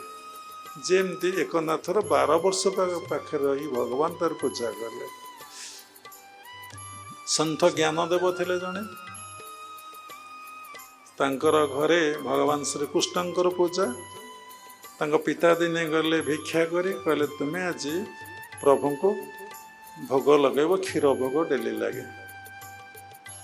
ସେ କ୍ଷୀର ଭୋଗ ଲଗେଇଲେ। ସେ ଭାବିଲେ ଠାକୁର ସବୁ ନେଖାନ୍ତି, ଭୋଗ ଲଗେଇବାର ତ ଠାକୁର ଖାଇବେ ସାଧାରଣ ଭାଷାରେ। କିନ୍ତୁ ଠାକୁର ଯଦି କଳି ଯୁଗରେ ଭୋଗ ଖାଉଥାନ୍ତେ, କେହି ଭୋଗ ଲଗାନ୍ତେ ନା। କେତେ ଦିନ ତତେ ଦେବି, ତୁ ବସିକି ଖାଇବୁ, ତୁ କିଛି କାମ କରିବୁନି, ମୁଁ ଖଟିବି, ତତେ ଭୋଗ ଦେବି, ତୁ ଖାଇବୁ, ମୁଁ ବି ଟିକେ ଖାଇପାରିବିନି। ସମସ୍ତଙ୍କ ମନରେ ଏଇ ଧାରଣା ନିଶ୍ଚିନ୍ତ ଆସିବ। ପରୀକ୍ଷା କରି ଦେଖୁନାହାନ୍ତି, ଗୁରୁଦେବ ତମ ଗୁରୁ ଗଲେ ତୁମେ ମାସେ ରଖିପାରିବ, 15 ଦିନ ରଖିପାରିବ? ଆଗ ଗୁରୁଦେବ ପାଇଁ ଘର ଅଛି କି? ଅଛି? ତାଙ୍କ ପାଇଁ ଖଟ, ତାଙ୍କ ପାଇଁ ଖାଇବା ପିଇବା, ବାସନ କୁସନ, ରୁମ୍ ସବୁ, ଲାଟ୍ରିନ୍ ବାଥରୁମ୍ ସବୁ ରହିଛି? କେହି ଜଣେ କରିଛନ୍ତି? କେହି କରିନାହାନ୍ତି। ଏ ଶାରଦାବା ଏଇଠି ଧ୍ୟାନ କେନ୍ଦ୍ରରେ ଟିକେ କରିଛନ୍ତି। କୋଉ ଜନ୍ମର ସଂସ୍କାର ତପସ୍ୟା ଥିବାରୁ ଦେଖନ୍ତୁ ସେଠି କେତେ ଆନନ୍ଦ ହେଉଛି ନା ଦୁଃଖ ଯନ୍ତ୍ରଣା କଷ୍ଟ ମିଳୁଛି। ପରୀକ୍ଷା କରି ଦେଖନ୍ତୁ, ସବୁଟାକୁ ସମୀକ୍ଷା କରନ୍ତୁ। ପ୍ରତ୍ୟେକ ଦିନ ଅଭଡ଼ା ମହାପ୍ରସାଦ ଆସୁଛି ନା ଆସୁନାହିଁ? ଏବଂ ଏଇଠି ବସିକି 10 ଜଣ ହୁଅନ୍ତୁ, 50 ଜଣ, 30 ଜଣ ବସି ଭଗବତ ପ୍ରସଙ୍ଗ ଶୁଣୁଛ ନା ଶୁଣୁନ? କେତେ ଆନନ୍ଦରେ ପ୍ରେମରେ ଦିନଟାକୁ, ଏଇ ସମୟଟାକୁ ଏବେ କାଟି ଦେଉଛ। ଅଶାନ୍ତି ଲାଗୁଛି, ଦୁଃଖ ଯନ୍ତ୍ରଣା କଷ୍ଟ ଲାଗୁଛି, କେତେ ଭଲ ଲାଗୁଛି, କେତେ କରେକ୍ସନ୍ ହେଇଯାଉଛି। ଦିନକୁ ଦିନ ଆମେ ଶୁଦ୍ଧ ପବିତ୍ର ନିର୍ମଳ ଆଡ଼କୁ ଆମେ ଗତି କରୁଛୁ। ଯଦି ସମସ୍ତେ ଏମିତି ଗୋଟେ ଗୁରୁଙ୍କ ପାଇଁ କରିଥିବେ, କି ଭଗବାନଙ୍କ ପାଇଁ ଗୋଟେ ଉପାସନା ଗୃହ କରିଥିବେ, ଦେଖିବେ ସେ ଯଦି ପ୍ରକୃତ ସତ୍ ଉଦ୍ଦେଶ୍ୟ ନେଇ କରିଥିବେ, ଦେଖିବେ ସେଇଠି ନିଶ୍ଚିନ୍ତ ଭାବରେ ସତଟା ପ୍ରକାଶିତ ହେବ। ସେ କେବେ ବନ୍ଦ ହେବ ନାହିଁ। ଏଇ ଭୁବନେଶ୍ୱରରେ 2 ଜଣ ଡିସାଇପଲ୍ ଧ୍ୟାନ କେନ୍ଦ୍ର କରିଥିଲେ। ଥରେ ଆଉ ଜଣଙ୍କର 3-4 ଥର ସତ୍ସଙ୍ଗ ହେଲା, ବନ୍ଦ ହେଇଗଲା। ଈଶ୍ୱରଙ୍କ ଇଚ୍ଛାରେ ସବୁ କିଛି ହେଉଛି। ଈଶ୍ୱରଙ୍କ ବିନା ନିର୍ଦ୍ଦେଶରେ ସୃଷ୍ଟିରେ ଦୁବଘାସ ହେଲେ ନାହିଁ, ଗଛର ପତ୍ର ମଧ୍ୟ ଝଡ଼େ ନାହିଁ, କିଛି ତ ହୁଏ ନାହିଁ। ଆଉ ତା ବୁଝିବା ପାଇଁ କହିଦେଇଛି, ମାନେ ଛୋଟିଆ ଦୁବଘାସଟେ ସିଏ ମଧ୍ୟ ହଲିବାକୁ ହେଲେ ଈଶ୍ୱରଙ୍କ ଇଚ୍ଛା। କେମିତି ସେମାନେ କହିଛନ୍ତି କଥାଟିକୁ? इति बड़ काम होउछि आमे इति एते उपस्थित होउछे सत्संग होउछि एते आनंद रे आमे बसिचे एसी लागिछि पुणी दरी रे बसो बसो जसो सिनेमा पुणी करदेले गद्दी रे बसबो कंफर्ट लाग्यो फिर अनुभव करिया भगवान किमिति व्यवस्था का माध्यम रे सब करूचंती खाली अनुभव दरकार जो अनुभव न कल पशुटे होगा एते तांको प्रसाद आनी पहुँचौଛନ୍ତି का माध्यम रे केते जन अभड़ा प्रत्येक दिन बसी खाऊଛନ୍ତି प्रभुंको प्रसाद जो प्रसाद रे प्रभुंकर दृष्टि पड़ुछि सबुठी तो प्रभुंकर दृष्टि पड़ुछि तो तुमर कौन से बोधटा अच्छी कि माने प्रत्येक रे प्रभु जोटी प्रकाशित होइଛନ୍ତି प्रकट होइଛନ୍ତି तांको सम्मुख रे प्रसादटा थुआ होइछि ताको से देखिले एवं ताको से कौन कले तुम्हें आनिल पाइल सतरे थरे जन लोक भक्त आसीथिले पुरी श्रीक्षेत्र भक्त भगवान को परीक्षा करती भगवान मध्य भक्त को परीक्षा करती एबे कली जुग रे भक्त मान बेसी भगवान को परीक्षा कर भगवान की भगवान नुहे ये मनर कथा बुझी पारुछि कि बुझी पारु नै ये आमटा को शुणुछि कि शुणु नै समस्त भितर संदेह समस्त भितर संशय समस्त भितर नाना प्रकार गोटे मुहूर्त गोटे फोन कॉल का पाखु कल जदि से रिसीव न कला तमर भल पाइबा श्रद्धा केते दिन भाव भक्ति प्रेम पड़ी पाऊँ से गोटे मुहूर्त भितर देखुना से नेगेटिव चिंता तुम भीतर आसीज पुओ बाहर को जाई न धोला गला एक्सीडेंट होगला कि पुणी मरीगला कि क्या नहीं पलैला कि आमको भल पाइला नहीं कि साथी साथी आरंभ हो कि प्रकार मानसिक विकृति आमर मूल गोटे कारण होई लगेने कहीं जार से विश्वास अच्छी भगवान को ऊपर निर्भर अच्छे सेवार अच्छे स्मरण अच्छे दान अच्छी देखिए ता भीतर ये मानसिक विकृति किसी आसबनी से गोटे कथा भाव जहाँ हूँ मंगल हूँ सबू से जाणिकी कराउछंती एवं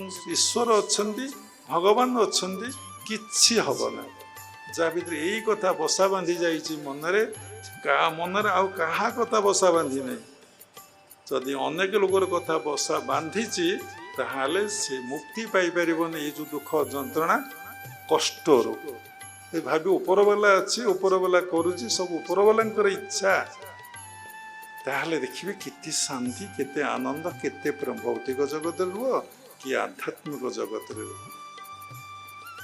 तेणु से कौन है क्षीर देले कहले ठाकुरे क्षीर खाओ पियो ठाकुर को एक्चुअली डाकिया हेले दी प्रकार करा जाए गोटे सेवा ठाकुर करा जाए आउ ठाकुर पूजा करा जाए आपण मैंने भावी सेवा पूजा भितर कौन डिफरेंस पूजा होची जो वैदिक कर्मकांड रे वैदिक ग्रंथ रे जो नीति नियम मानिची लेखा अच्छी से नीति नियम रे ठाकुर को गुरु को जो प्रकार उपासना करा जाए ताको पूजा कहा जाए जन ठाकुर को गाधई दब यही मंत्रटी पढ़ब ठाकुर को पोछि दब यही मंत्रटी पढ़ब ठाकुर को चंदन लगेदब यही मंत्रटी पढ़ब ठाकुर सिंदूर लगेब यही मंत्रटी पढ़ब ठाकुर को लुगा पिंधे दब यही मंत्रटी पढ़ब ठाकुर को भोग लगेब यही मंत्र रे भोग लगेब ठाकुर को स्तुति करिब यही स्तुति करिब लेखा अछि एरा सब होछि कर्मकांड बा पूजा प्रभु पूजा रे केतबेले संतुष्ट होंदी ना प्रभु सेवा रे संतुष्ट होंदी सेवा पूजा भितर डिफरेंस माने भगवान को भल पाई भगवान को भक्ति करी आखिरु अश्रु निग्रत जहाँ करा जाए तांकर उपचार से कहती सेवा किछि मंत्र नहीं प्रभु को गाधे दौच प्रभु को मुझे स्नान करुच्ची प्रभु पाई तोर कांदिले अंतर मंत्र जंतर लोड़ा नुहे ना मो प्रभु ब्राह्म भोर गाधे 8टा बेले गाधेली 10टा बेले गाधेली मंत्र पढ़िली प्रभु के संतुष्ट हे मु सकाल उठिली मो नित्यकर्म सारीदेली मो नित्य नहीं से प्रभु गाधेले से प्रभु भी जीवे प्रभुंकर पूजा करेंगे कौन ना तुमार पूजा तुमी कर লোকে বলে করি আমি, তোমার পূজা তুমি কর। এই কনসিয়সনেস রহবা যে কহিলে বাবা হচ্ছেন দাস। হারি বাପା ଦାସ ବି ନୁହଁ, କିଛି ନୁହଁ। ଆରେ ମାଧ୍ୟମ ବି ନୁହେଁ, ତା କାମ ସିଏ କରୁଛି, କିଏ କାର ଦାସ ହବ? କଥାଟା ଡିପଲି ଷ୍ଟଡି କର।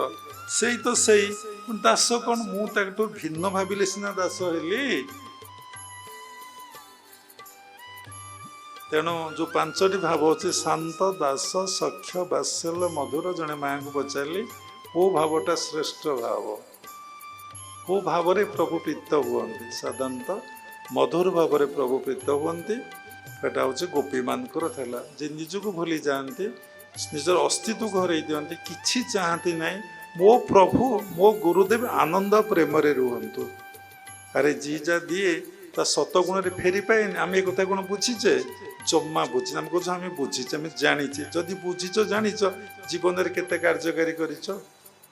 ଯୋଉଟାକୁ ବୁଝିଛ ଏବଂ ଜାଣିଛ ଯଦି କାର୍ଯ୍ୟକାରୀ ନ କଲ, ତାର ଭ୍ୟାଲୁ କିଛି ଅଛି କି? ଆମେ ଜାଣିଛେ ସତ କଥା କହିବା, ଯଦି ଆମେ ସତ କଥା ନ କହିଲେ ତାର ଭ୍ୟାଲୁ କିଛି ଅଛି? ଅଛି? ଦାନ କରିବା, ଦାନ କଲେ ତାର ଭ୍ୟାଲୁ କିଛି ଅଛି? ତାହେଲେ ତୁମେ ବୁଝିନ, ତୁମେ ଏପର୍ଯ୍ୟନ୍ତ ଜାଣିନ, ତୁମେ ଖାଲି ଜଷ୍ଟ ଗୋଟେ ଶୁଣିଛ, ତାକୁ ଅନୁଭବ କରିନ, ସେ ବିଷୟରେ ଭାବିନ। ସେବା, ମୁଁ ସମସ୍ତଙ୍କ ସେବା କରିବି। ତାପରେ କଥା ରହିଗଲା କ'ଣ ହେଲା? ମାଧ୍ୟମ ବି ତୁମେ ନୁହେଁ, ତାଙ୍କର ପୂଜା ସେ କରନ୍ତି, ତାଙ୍କ ଦାୟିତ୍ୱ ସେ ନିଅନ୍ତି, ତାଙ୍କ କଥା ସେ ବୁଝନ୍ତି। ଆମେ ଯେତେବେଳେ ମାଧ୍ୟମ ଭାବି ଦେଉଛେ, ଦାସ ଭାବକୁ ଆସିଯାଉଛେ, ସେଇଠି ପୂର୍ଣ୍ଣିମା ତାଙ୍କଠାରୁ ଅଲଗା ହେଇଗଲା। ଅଭିନ୍ନ ଭାବ ତମ ଭିତରେ, ଭକ୍ତ ଭଗବାନ ଅଭିନ୍ନ, ତିଳେ ମାତ୍ର ନାହିଁ ଭେଦ। ସାଧନାର ସେଇ ଉପର ସ୍ତରକୁ ଗଲେ, ମହାଶୂନ୍ୟରେ ମନକୁ ରଖିଲେ, ତୁମେ ଦେଖିବ ସମସ୍ତେ ଆମେ ଜଣେ। ତେଣୁ କଥା ସେଠି ରହିଯାଇଛି, ନାମଦେବ କଥା ଏଠି ରହିଗଲା। ତେଣୁ କ'ଣ ନା ସେ କହିଲେ କ୍ଷୀର ଖାଅ, କ୍ଷୀର ଖାଅ, ପ୍ରଭୁ ଖାଅ। ପ୍ରଭୁ ତ ଖାଇଲେନି, ପଥରର ମୂର୍ତ୍ତି, ପାଷାଣ ମୂର୍ତ୍ତି, କ୍ଷୀର କ'ଣ ଖାଇବେ? ଇଏ କାନ୍ଦିଲେ ଆଉ କାନ୍ଦିଲେ କାନ୍ଦିଲେ କାନ୍ଦି କାନ୍ଦି ପୁରା ଛୋଟ ପିଲା, ଯେମିତି ଛୋଟ ପିଲା କାନ୍ଦନ୍ତି ଦେଖିଥିବେ। ଲହୁ ଲୁହାଣ ହେଲା ପରେ ମା ଉଠେଇବ ନା, କୋଳ କରିବ ନା, ଆଉ ପୋଛି ପାଛି ଦବ। କାହିଁ କାନ୍ଦୁଛୁ? ଯୋଉଥିପାଇଁ କାନ୍ଦୁ ତ ମା ଜାଣିଛି, ସେଇ କଥାଟା ଆଗ ତାକୁ କରିଦବ, ତା କାନ୍ଦ ବନ୍ଦ ହେଇଯାଏ। ଇଏ କାନ୍ଦି କାନ୍ଦି, ମାନେ ଯୋଉଥିରେ ସନ୍ଦେହ ନାହିଁ, ସଂଶୟ ନାହିଁ, ଭାବ ନାହିଁ, ସତରେ କ'ଣ ପାଷାଣ ମୂର୍ତ୍ତି କ୍ଷୀର ପିଇବ? ପ୍ରଭୁ ପ୍ରକଟ ହେଲେ କାନ୍ଦିବାର ଚରମ ସୀମା। ଯେତେବେଳେ ହୃଦୟରେ ବ୍ୟାକୁଳତା ଆସେ, ଶ୍ରଦ୍ଧା, ଶ୍ରଦ୍ଧା ପରେ ବ୍ୟାକୁଳତା, ତାପରେ ପ୍ରାପ୍ତି। ଆମର ତ ଶ୍ରଦ୍ଧା ହେଇନି, ଆଉ ବ୍ୟାକୁଳତା କେମିତି ଆସିବ? ଶ୍ରଦ୍ଧା ଅଛି କି? ଆମେ କ'ଣ ଉତ୍ସବକୁ ଗଲେ ଭଗବାନ ପାଇଁ, ଆମ ବାବାଙ୍କ ପାଇଁ କି ଗୁରୁଙ୍କ ଭଗବାନ ଏଇଆ ନେବା, ତାଙ୍କର ଏଇଟା ପ୍ରିୟ, ସେ ଏଇଟା ଦେଖିଲେ ଖୁସି ଏବଂ ଆନନ୍ଦ ହେବେ। କାରଣ ମୁଁ ଆନନ୍ଦ ଦେବି, ମୁଁ ଆନନ୍ଦ ଚାହିଁନି। ଯିଏ ଆନନ୍ଦ ଦେବ, ସେ ଆନନ୍ଦ ସତ ଗୁଣରେ ଫେରି ପାଇବ। ଆଉ କ'ଣ? ଯୋଉଟା ମଧୁର ଭାବର କଥା। ସୋଠୁ କାନ୍ଦିଲେ, ପ୍ରଭୁ ପ୍ରକଟ ହେଲେ, ତାକୁ ଧରିଲେ, ଆଗ କ୍ଷୀର ପିଆଇ ଦେଲେ, ଆଗ କ୍ଷୀର ପିଆଇ ଦେଲେ। ସେ ଟିକେ ପିଇଲେ, ତାକୁ ଟିକେ ପିଆଇ ଦେଲେ, ସେ ଟିକେ ପିଇଲେ, ତାକୁ ଟିକେ ପିଆଇ ଦେଲେ। ଏମିତି ଦି ଜଣଙ୍କ ପେଟ ପୁରିଗଲା, କିନ୍ତୁ ସେ ପଥରରୁ କ୍ଷୀର ସରିଲା ନାହିଁ। ତାପରେ କ୍ଷୀରକୁ ରଖିଲେ। କାହିଁ ସରିଲା ନାହିଁ? ଦେଖିବେ ଠାକୁର କ୍ଷୀର ପିଇ ଦେଇଛନ୍ତି, ଆଉ ଦବାକୁ ପୁଣି ତା ପୁଣି ଇଚ୍ଛା ହବନି, କମ ଦବା, ଏତେ କ୍ଷୀର ପିଇଦେଲା। ଆମେ ଭୋଗଟା ଆଣିଲେ ବାଣ୍ଟିକି ଖାଉଥିଲେ ନା। ମଣିଷ ଭେଦ ଭାବ ରହିଲେ କିଛି ଦୁଃଖ, କେତେ ଯେ ଯନ୍ତ୍ରଣା, କେତେ ଯେ କଷ୍ଟ, ସବୁଦିନ କାଠିଆ କଦଳୀ ମୁଁ କିଣିକି ଆଣିଲି, ଭୋଗ କଲି। ମୁଁ ଭାବିବା, ଭୋଗ କରିବା ପୂର୍ବରୁ ମୁଁ ଭାବିଛି ଭୋଗ କରିସାରିଲେ ଖାଇବି, ଭୋଗ କରିସାରିଲେ ଖାଇବି, ଆଉ ପ୍ରଭୁ କ'ଣ ଖାଇବେ ତା ପୂର୍ବରୁ ମୁଁ ଖାଇଦେବି। ଯେମିତି ଯୁକ୍ତେଶ୍ୱର ଆଉ ଯୋଗାନନ୍ଦ ଧ୍ୟାନ କରୁଥିଲେ, ଗୋଟେ ମଶାଟେ ବସି ଯୋଗାନନ୍ଦକୁ କାମୁଡ଼ିଲା। ଯୋଗାନନ୍ଦ ମନେ ମନେ ଭାବିଲେଣି ମଶାଟାକୁ ମାରିଦେବି। ଏହି ସମୟରେ ଯୁକ୍ତେଶ୍ୱର ଗୁରୁଙ୍କୁ ପଚାରିଲେ, ଚେତନା ଏକ ହେଲେ ଉଭୟଙ୍କ କଥାକୁ ଜାଣିପାରିବ, କ'ଣ ଘଟଣା ଘଟୁଛି, ପୁରା ତ ପୁରା ସ୍ପଷ୍ଟ ଜାଣିପାରିବ। ଆଉ ସେଠୁ ଗୁରୁଦେବ ମଶାଟା କାମୁଡ଼ିଛି ମାରିଦେବି ନା, ତୁ ତ ମାରି ତ ଦେଇଛୁ ଆଉ ପଚାରୁଛୁ କାହିଁ ମାରିଦେବି। ଭୋଗ କରିସାରିଲେ ମୁଁ ଖାଇବି। ଏଇ ଭକ୍ତର ଏଇ ମନର ପ୍ରଶ୍ନ, ମୋ ପ୍ରଭୁଙ୍କୁ ପ୍ରସାଦ ଦେଇ ପ୍ରଭୁ ଖାଇବି, ମୁଁ ଖାଇବି ଭାବିବନି। କଥା କେତେ ସୁନ୍ଦର, ଛୋଟିଆ ଛୋଟିଆ କଥା ଭିତରେ ରହସ୍ୟ ଅଛି। ଏତିକି କଥାକୁ ଜୀବନରେ ସଜାଡ଼ି ହବ। ତାପରେ କଣ ହେଲା, ଯେତିକି କ୍ଷୀର ସେତିକି ରହିଲା। ଦେଖିଲେ ଠାକୁର ଖାଇନାହାନ୍ତି କି ନାମଦେବ ଖାଇନାହାନ୍ତି, ତାକୁ ପାଟି ହବ ତୁ ପିଇ ଦେଇଛୁ, ଚାଲିବ ବହି ତେଣିକି। ଆଉ କଣ, ଭଗବାନ କେତେ ଚତୁର। ଭଗବାନଙ୍କୁ ଚତୁର କୁହାଯାଏ, ଜଷ୍ଟ ଗୋଟେ ବୁଝିବା ପାଇଁ କହୁଛି। ସେ ତ ସର୍ବଜ୍ଞ ସର୍ବବ୍ୟାପୀ, ସବୁ କିଛି। ତାକୁ ପିଆଇଲେ ସେ ପିଇଲେ, ତାକୁ ପିଆଇଲେ ସେ ପିଇଲେ। କଣ ଅଭେଦ ଭାବ ଆସିଲେ ମଣିଷ କୋଉ ସ୍ତରକୁ ଯାଏ ନା ନିର୍ବିକାର, ନିର୍ବିଚାର, ନିର ଅହଙ୍କାର ଭାବକୁ ଯାଏ। ନିର୍ବିକାର, ତାର ବିକାର ରହିବନି। ନିର୍ବିଚାର, ସେ ଆଉ ବିଚାର କରିବନି, ଗୋଟିଏ ବିଚାର, ସବୁ ତୁମେ। ନିରହଙ୍କାର, ମୁଁ ତୁ ଭାବ ଆଉ ରହିବ ନାହିଁ। ଆମେ ସମସ୍ତେ ପରମ ପିତାଙ୍କର ସନ୍ତାନ, ପରମ ପିତାଙ୍କର ଅଂଶବିଶେଷ। ମୋ ବାପା ଯଦି ଆନନ୍ଦମୟ, ମୁଁ କାହିଁ ଆନନ୍ଦମୟ ନ ହେବି? ମୋ ବାପା ଯଦି ପ୍ରେମମୟ, ମୁଁ କାହିଁ ପ୍ରେମମୟ ନ ହେବି? ମୋ ବାପା ଯଦି ସର୍ବଜ୍ଞାନତା, ସବୁ ଜାଣିଛି, ମୁଁ କାହିଁ ନ ଜାଣିବି? ମୋ ବାପାର ଅଂଶବିଶେଷ ମୁଁ ନା। ମହିମାଂଶ ଜୀବ ଲୋକ ଜୀବ ଭୂତ ସନାତନ ମନ ଷଷ୍ଠେନ୍ଦ୍ରାଣୀ ପ୍ରକୃତି ସ୍ଥାନୀ କର୍ଷତି। ତେଣୁ ସାଧନାରେ ବସନ୍ତୁ, ଭଲ ଭାବରେ ପ୍ରତ୍ୟେକର କାରଣ ଖୋଜନ୍ତୁ। କାହିଁକି ଦାନ କରିବି? ମୋ ଧନଟା ମୋ ଧନ ନୁହେଁ, ମୋତେ ବି ନୁହେଁ। ସେଇ ଧନ ଯାହା ପ୍ରାପ୍ତି ହେଇଛି, ମୁଁ ତାକୁ ସତ ସେବାରେ, ସାଧୁ ସନ୍ତଙ୍କ ସେବାରେ, ସମସ୍ତଙ୍କ ସେବାରେ, ପ୍ରଭୁଙ୍କ ସେବାରେ ଲଗେଇକି ଦେଖ ତ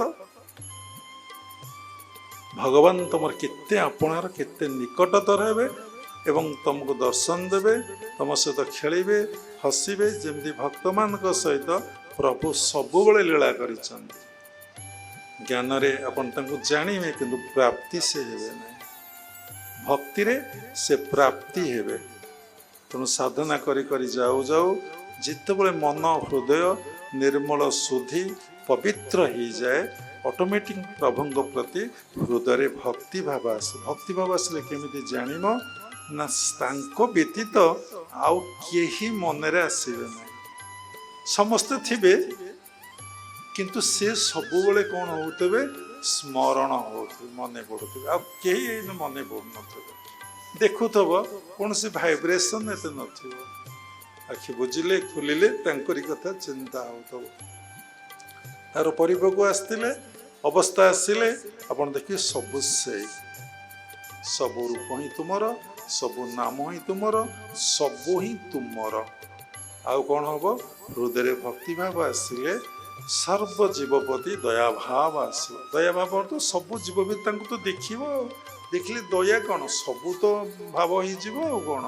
କୁକୁର ଭିତରେ, ଛେଳି ଭିତରେ, ମେଣ୍ଢା ଭିତରେ, ସାପ ଭିତରେ, ମଶା ଭିତରେ, ସବୁରି ଭିତରେ, ଜଡ଼ ଭିତରେ, ଚେତନ ଭିତରେ, ଯୋଉଠି ଆଖି ପଡୁଥିବ, ଯତ୍ର ଯତ୍ର ନେତ୍ର ପଡେ ତତ୍ର ତତ୍ର କୁଷ୍ଠସ୍ପରି। ଯେପର୍ଯ୍ୟନ୍ତ ତମେ ଊର୍ଦ୍ଧ୍ୱଗାମୀ ନ ହେଇଛ, ଆଜ୍ଞା ସହସ୍ର ମହାଶୂନ୍ୟରେ ମନକୁ ନ ରଖିଛ, ତୁମ ଭିତରେ ଏଇ କନସିୟସନେସ୍ ଆସିବ ନାହିଁ। ତେଣୁ ଏଥିପାଇଁ ଆମକୁ ସେବା କରିବାକୁ ପଡ଼ିବ, ପ୍ରାଣର ସେବା, ସାଧନା କରିବାକୁ ପଡ଼ିବ। ଭଲ ମଣିଷଟିଏ ହବା, ଭଲ ମଣିଷ ପବିତ୍ର ହେଇ, ଗୁରୁଦେବ କହୁଥିଲେ ସାଧନା କଲେ ପ୍ରତ୍ୟେକ ଜୀବ ମନୁଷ୍ୟରୁ ମନୁଷ୍ୟତ୍ୱ, ମନୁଷ୍ୟତ୍ୱରୁ ଦେବତ୍ୱ, ଦେବତ୍ୱରୁ ଈଶ୍ୱରତ୍ୱ, ଈଶ୍ୱରତ୍ୱରୁ ବ୍ରହ୍ମତ୍ୱ ଅବସ୍ଥା ତାକୁ ପ୍ରାପ୍ତି ରୂପାନ୍ତରିତ ହେବ। ଯେମିତି ଆମ୍ବଟା ଗୋଟେ ବଉଳ ଥିଲା, ଚଣା ହେଲା, ଟିକେ ବଡ଼ ହେଲା, ଟିକେ ବଡ଼ ହେଲା, ଟିକେ ବଡ଼ ହେଲା, ଟିକେ ବଡ଼ ହେଲା, କାହାରି ଆକର୍ଷଣ ତ ଆମ୍ବ ପାଚିଗଲା, ସମସ୍ତଙ୍କର ଆକର୍ଷଣ ହେଲା ଏବଂ ସେ ଆମ୍ବ ପାଚିଲେ ଝଡ଼ି ପଡ଼ିଲା।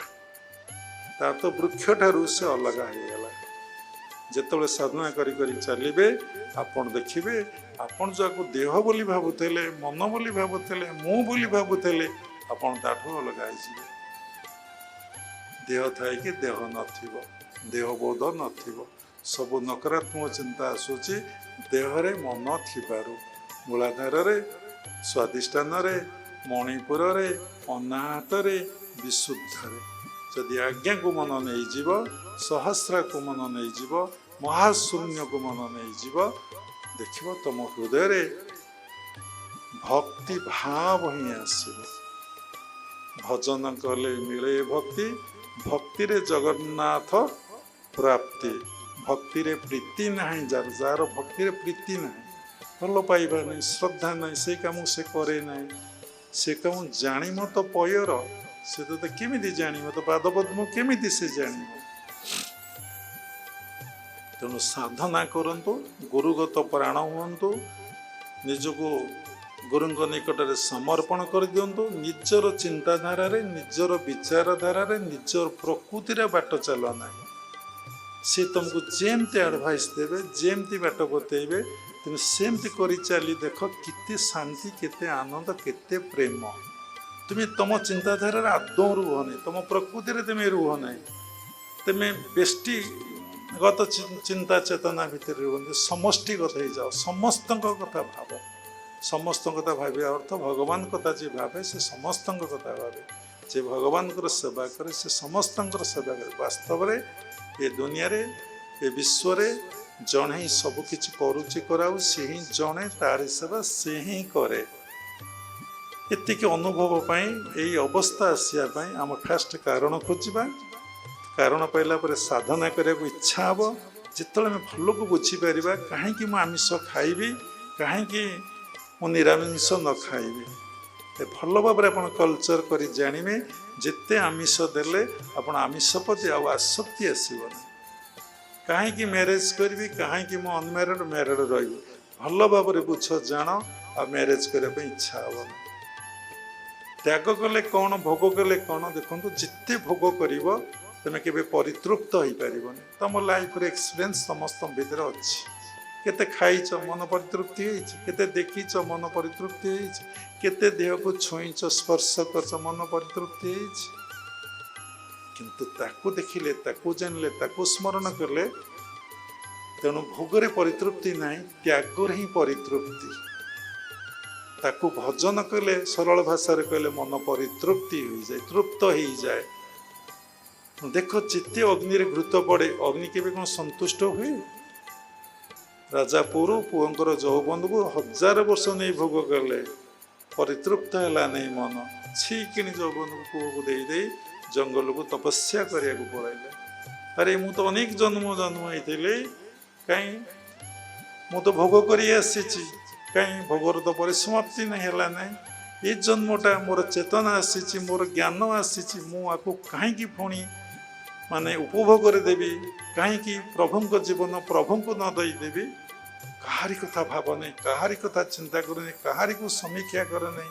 ତମେ ନିଜକୁ ଦେଖ, ନିଜକୁ ଚିନ୍ତା କର, ନିଜକୁ ସମୀକ୍ଷା କର, ଏବଂ ତୁମେ ସ୍ୱାଦଟା ଆଗ, ଆନନ୍ଦଟା ଆଗ ପାଅ, ପରୀକ୍ଷା କରିକି ଦେଖ। ଯେତେବେଳେ ବୁଦ୍ଧ ତ ପ୍ରାପ୍ତି ପରେ ଘରକୁ ଫେରି ଆସିଛନ୍ତି ଗୃହସ୍ଥାଶ୍ରମକୁ, ତାଙ୍କ ସ୍ତ୍ରୀ ଆସିଛି, କାହିଁ ତୁମେ ଫେରି ଆସିଲ?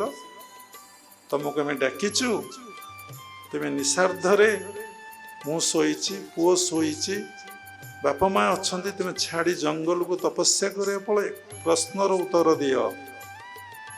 ସେଇଠି ବୁଦ୍ଧଦେବ କହିଛନ୍ତି, ଆମେ ସମସ୍ତେ କିନ୍ତୁ ଗୋଟିଏ ଘରେ ଶୋଇଥିଲେ, ନିଆଁ ଲାଗିଗଲା, ମୁଁ କ'ଣ କରିବି? ମୋ ଜୀବନଟା ବଞ୍ଚିବା ପାଇଁ ମୁଁ ଉଠି ପଦାକୁ ଚାଲିଗଲି। ଯେତେବେଳେ ମୁଁ ବଞ୍ଚିଗଲି ସେଭ୍ ବୋଲି ମୁଁ ଦେଖିଲି ମୋର ପିଲା ଛୁଆ ବାପା ମା କେମିତି ଅଛନ୍ତି, ମୁଁ ତାଙ୍କୁ ସେଭ୍ କରାଇବା ପାଇଁ ଦୌଡ଼ି ଆସିଛି। ତାପରେ ରୁମ୍ ଭିତରୁ ପଶିଗଲି।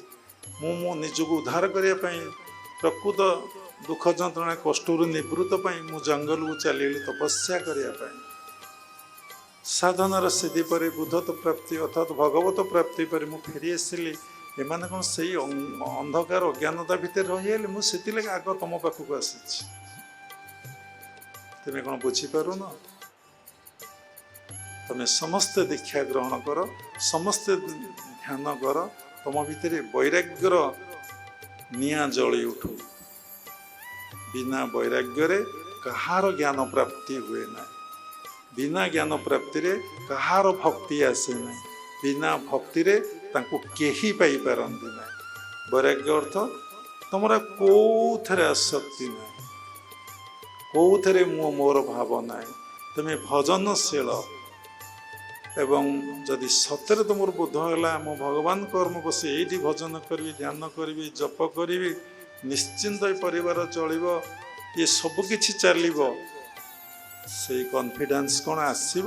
ଦେଖନ୍ତୁ ଲାହିଡ଼ି ବାବା ତାଙ୍କର ହାୟର ଅଫିସର କହୁଛି ତୁମକୁ କାଲିଠାରୁ ଡ୍ୟୁଟିକି ଆସିବାକୁ ପଡ଼ିବ ନାହିଁ, ତୁମେ ଘରେ ବସି ଦରମା ପାଅ, ପେନସନ୍ ନା ପେନସନ୍ ବ୍ୟବସ୍ଥା ହେବ ଦରମା ପରେ, ତୁମେ ଯାଅ, ଆଉ କେବେ ଚାକିରିକି ଆସିବ ନାହିଁ। କିଏ କହିଲା? ନିରନ୍ତର ତାଙ୍କୁ ଯିଏ ଚିନ୍ତା କରୁଥିଲେ ସେ ହିଁ ତାଙ୍କ ଭିତରେ ରହି କହିଲେ। କେତେ ବଡ଼ ସୁନ୍ଦର କଥା ଆମ ଗୁରୁମାନେ କରିଯାଇଛନ୍ତି, ଆମର କିନ୍ତୁ ବିଶ୍ୱାସ ହେଇପାରୁନି। ତାଙ୍କ ଲାହିଡ଼ି ବାଙ୍କ ସହଧର୍ମିଣୀ କାଶୀମଣି ଦେବୀ ଆସି କହୁଛନ୍ତି, ପ୍ରଭୁ ତୁମେ ତ ସବୁବେଳେ ଧ୍ୟାନ କଲ, ସବୁବେଳେ ଯୋଗାସନରେ ବସିଲ, ସବୁବେଳେ ସମ୍ଭବୀରେ ରହିଲ, ସବୁବେଳେ ଶିଷ୍ୟ ଭକ୍ତଗଣକୁ ତୁମେ ସେଇ ଧ୍ୟାନର କଥା କହିଲ, ଏ ଦି ଝିଅ କ'ଣ ବିବାହ ହେବେ ନାହିଁ, ବୁଢ଼ୀ ହେବେ? ତାଙ୍କ ଘରେ ଝିଅ ଅଛନ୍ତି, ତାଙ୍କର ମନେ ପଡ଼ୁନାହିଁ, କେତେଜଣ ପରିବାର ମେମ୍ବର ଅଛନ୍ତି ବି ମନେ ପଡ଼ୁନାହିଁ। ଠିକ୍ ଅଛି, ଆପଣ ମୋତେ ସ୍ମରଣ କରିଦେଲେ, ମୁଁ ଏବେ ପରମାତ୍ମା ପରମ ବ୍ରହ୍ମକୁ ଜଣେଇବି, ସେ ତାର ବ୍ୟବସ୍ଥା ନିଶ୍ଚିନ୍ତ କରିବେ। ଯିଏ ତା କାମ କରେ ସେ ତମ କାମ କରିବ, ତୁମେ ଯାହାର ଉପକାର କରିବ ସେ ତୁମର ଉପକାର କରିବ ନାହିଁ, ନିଶ୍ଚିନ୍ତ କରିବ। ତାପରେ ସେ ପରମାତ୍ମା ପରମ ବ୍ରହ୍ମକୁ ନିବେଦନ କଲେ।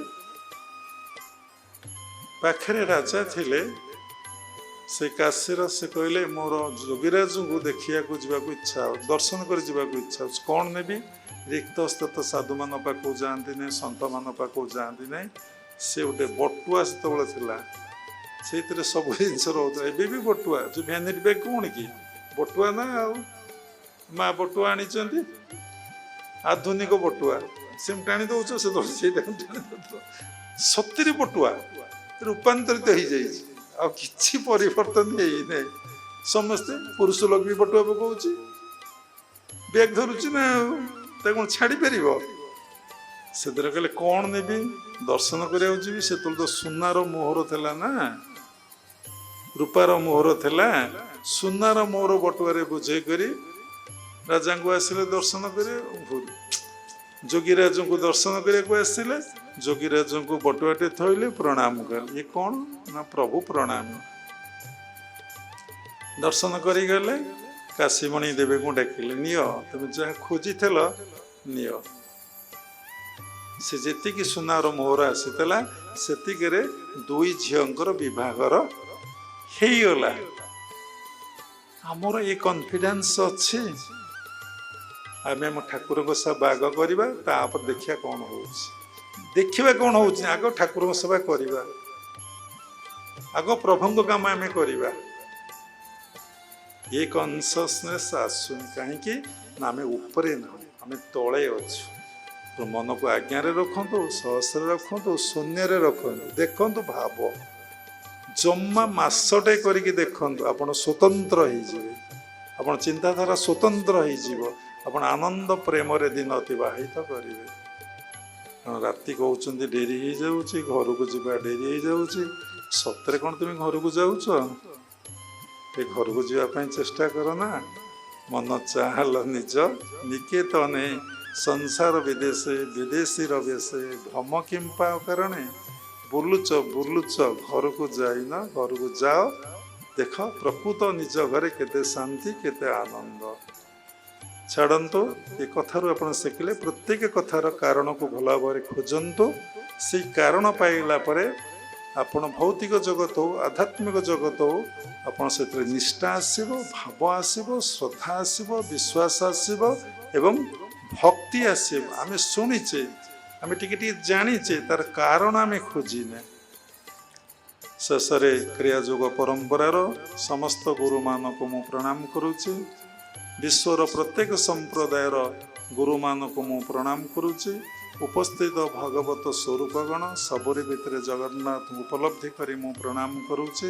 ସର୍ବେ ଭବନ୍ତୁ ସୁଖିନଃ, ସର୍ବେ ସନ୍ତୁ ନିରାମୟା, ସର୍ବେ ଭଦ୍ରାଣୀ ପଶନ୍ତୁ, ମା କଶ୍ଚିତ୍ ଦୁଃଖ ଭାଗ ଭବେତ୍। ହରି ଓମ୍ ତତ୍ସତ୍। ଜୟ ଗୁରୁଦେବ, ଜୟ ଜଗନ୍ନାଥ।